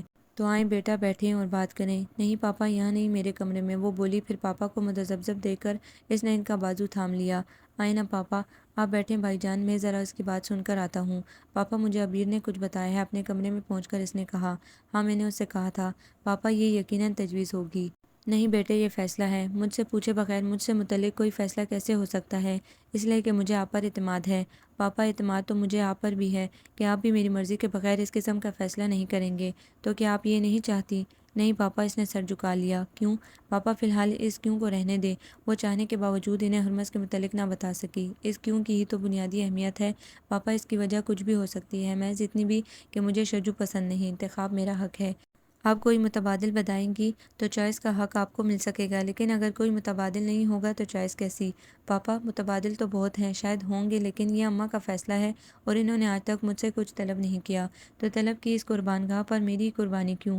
وہ آپ سے کوئی ایسی چیز طلب کریں جس کی کوئی خواہش کوئی سوچ نہ ہو تو آپ دینے کا کوئی حق رکھتے ہیں، لیکن ایک جیتا جاگتا انسان اپنی مرضی کے خلاف کسی کے حوالے کرنے کا آپ کو کوئی حق نہیں ہے۔ انہوں نے آپ کو اتنی محبت اتنی توجہ سے پالا پوسا تو کیا وہ آپ پر اتنا بھی حق نہیں رکھتی؟ کل بھی آپ نے ان سے بہت بدتمیزی کی تھی۔ پاپا اگر انہوں نے مجھے اس لیے توجہ اور محبت سے پالا تھا کہ آپ انہیں میری ذات دان کر دیں تو یہ ان کی خود غرضی تھی۔ اگر انہوں نے ممی کی محبت اور رفاعیت کی خاطر کیا تھا تو صلے کی توقع کیسی؟ اور اگر یہ محبت مجھے اس لیے ملی تھی کہ یہ میرا حق تھا تو یہ میرے پاؤں کی زنجیر نہیں میرا حق تھا۔ میں زبان دے چکا ہوں، اب کچھ نہیں ہو سکتا۔ پاپا اٹھ کر کمرے سے باہر چلے گئے۔ پاپا پاپا، لیکن انہوں نے مڑ کر نہیں دیکھا۔ گیلری سے ایک اور سایہ بھی نکلا تھا۔ وہ رو پڑی۔ مجھے اپنی زندگی کا فیصلہ کرنے کا اختیار بھی نہیں ہے، اور تو اور پاپا بھی اس سمے ساتھ چھوڑ گئے۔ یہ اچھی محبت ہے دادی جی کی کہ مجھے زنجیروں میں باندھ رہی ہیں، جسے میں نہیں چاہتی اسے میرا مقدر بنا رہی ہیں۔ مجھ سے یہ منافقانہ زندگی نہیں گزرے گی۔ وہ دادی جی کے کمرے کی طرف بڑھی۔ ہمیشہ کی طرح بغیر دستک دیے اس نے کمرے کا دروازہ کھول دیا۔ پلیز دادی جی، آپ کو دکھ تو ہوگا لیکن میں مریم سے شادی نہیں کر سکتا، شجو دادی جی کی گود میں سر رکھے کہہ رہا تھا۔ لیکن کیوں؟ انہوں نے حیرت سے پوچھا۔ میں اس کے باپ کو کہہ چکی ہوں، اب یہ کسی صورت ممکن نہیں۔ پلیز دادی جی، میں نے آپ سے زندگی میں کچھ نہیں مانگا، آج پہلی مرتبہ ایک خواہش کی ہے۔ لیکن کیوں؟ انہوں نے اپنا سوال دہرایا۔ میں کسی اور لڑکی سے شادی کرنا چاہتا ہوں۔ کون ہے وہ؟ دادی جی کی آواز کانپ رہی تھی۔ وہی اخبار کے دفتر میں کام کرتی ہے۔ کیا میری مریم سے زیادہ خوبصورت ہے وہ؟ ان کی آواز میں امید تھی یا حسرت؟ اس کا اندازہ دروازے میں کھڑی مریم نہ لگا سکی۔ جی دادی جی، وہ بہت خوبصورت ہے۔ یوں لگتا تھا جیسے شجو اعتراف جرم کر رہا ہو۔ اب میں مریم کی ماں کو کیا جواب دوں گی؟ دادی جی، میں آپ کو اپنے سے بھی بہتر لڑکا اس کے لیے دوں گا۔ مریم آہستگی سے دروازہ بند کر کے واپس پلٹ آئی۔ شجو کہاں ہے؟ نرمین اس کے کمرے میں چلی آئی۔ پتہ نہیں، اس نے نرمین سے نگاہیں چرائی۔ تھوڑی دیر پہلے تو کہہ رہا تھا کہ تمہارے کمرے میں جا رہا ہے۔ اوہ، وہ سایہ۔ مریم نے اپنے ماتھے پر ہاتھ رکھ لیا۔ کون سایہ؟ نرمین کچھ نہ سمجھتے ہوئے بولی۔ کچھ نہیں۔ اب مریم کی سمجھ میں شجو کی سب باتیں آ گئی تھی جو وہ دادی جی سے کر رہا تھا۔ پتہ نہیں کہاں گیا۔ نرمین اسے گھر کے دوسرے حصوں میں ڈھونڈنے چلی گئی۔ تھوڑی دیر بعد مانوس قدموں کی چاپ سن کر اس نے سر اٹھایا۔ سامنے شجو کھڑا تھا۔ مریم، میری تم سے محبت تمہارا قصور نہیں ہے، پھر تمہیں کیوں سزا دی جائے؟ تم جو چاہتی ہو وہ تمہیں مل جائے گا۔ مریم اس کی طرف دیکھتی رہ گئی۔ خواہ یہ خاندان کی روایت ہو یا دادی کی محبت، میں تمہارے پیروں میں کوئی زنجیر نہیں پڑنے دوں گا۔ اگر اس کی زندگی میں ہرمز نہ آیا ہوتا تو وہ شجاعت کو پا کر خود کو دنیا کی خوش قسمت لڑکی سمجھتی، لیکن یہ محبت بھی عجیب چیز ہوتی ہے۔ اس کی نگاہیں ہرمز کے علاوہ کسی کو نہیں دیکھ سکتی تھی۔ ہرمز اور تمہارے راستے میں کوئی دیوار نہیں آئے گی۔ دادی جی راضی ہو گئی ہیں اور ان کی رضا کے سامنے ابا جی یا چاچو کچھ اور نہیں کہہ سکتے۔ وہ کہہ رہا تھا، مریم میں تمہاری آرزوؤں کے تمام تارے تمہاری جولی میں ڈال دوں گا، خدا تم دونوں کو ہمیشہ خوش رکھے۔ وہ کمرے سے نکل گیا۔ مریم اسے کھڑکی سے جاتا دیکھتی رہی۔ اس نے محسوس کیا کہ اس کی محبت اور شجاعت کی محبت میں کتنا فرق تھا۔ وہ جدید دور کی لڑکی تھی، اپنے حق کے لیے جدوجہد کرنے والی، اور شجو روایتی عاشق تھا، قربانی دینے والا۔ نہ جانے دونوں میں سے بہتر کون تھا۔ آپ کو یہ ناول کیسا لگا؟ کمنٹس میں اپنی رائے ضرور دیں۔ ہمارے چینل کو لائک کریں، شیئر کریں، سبسکرائب کریں۔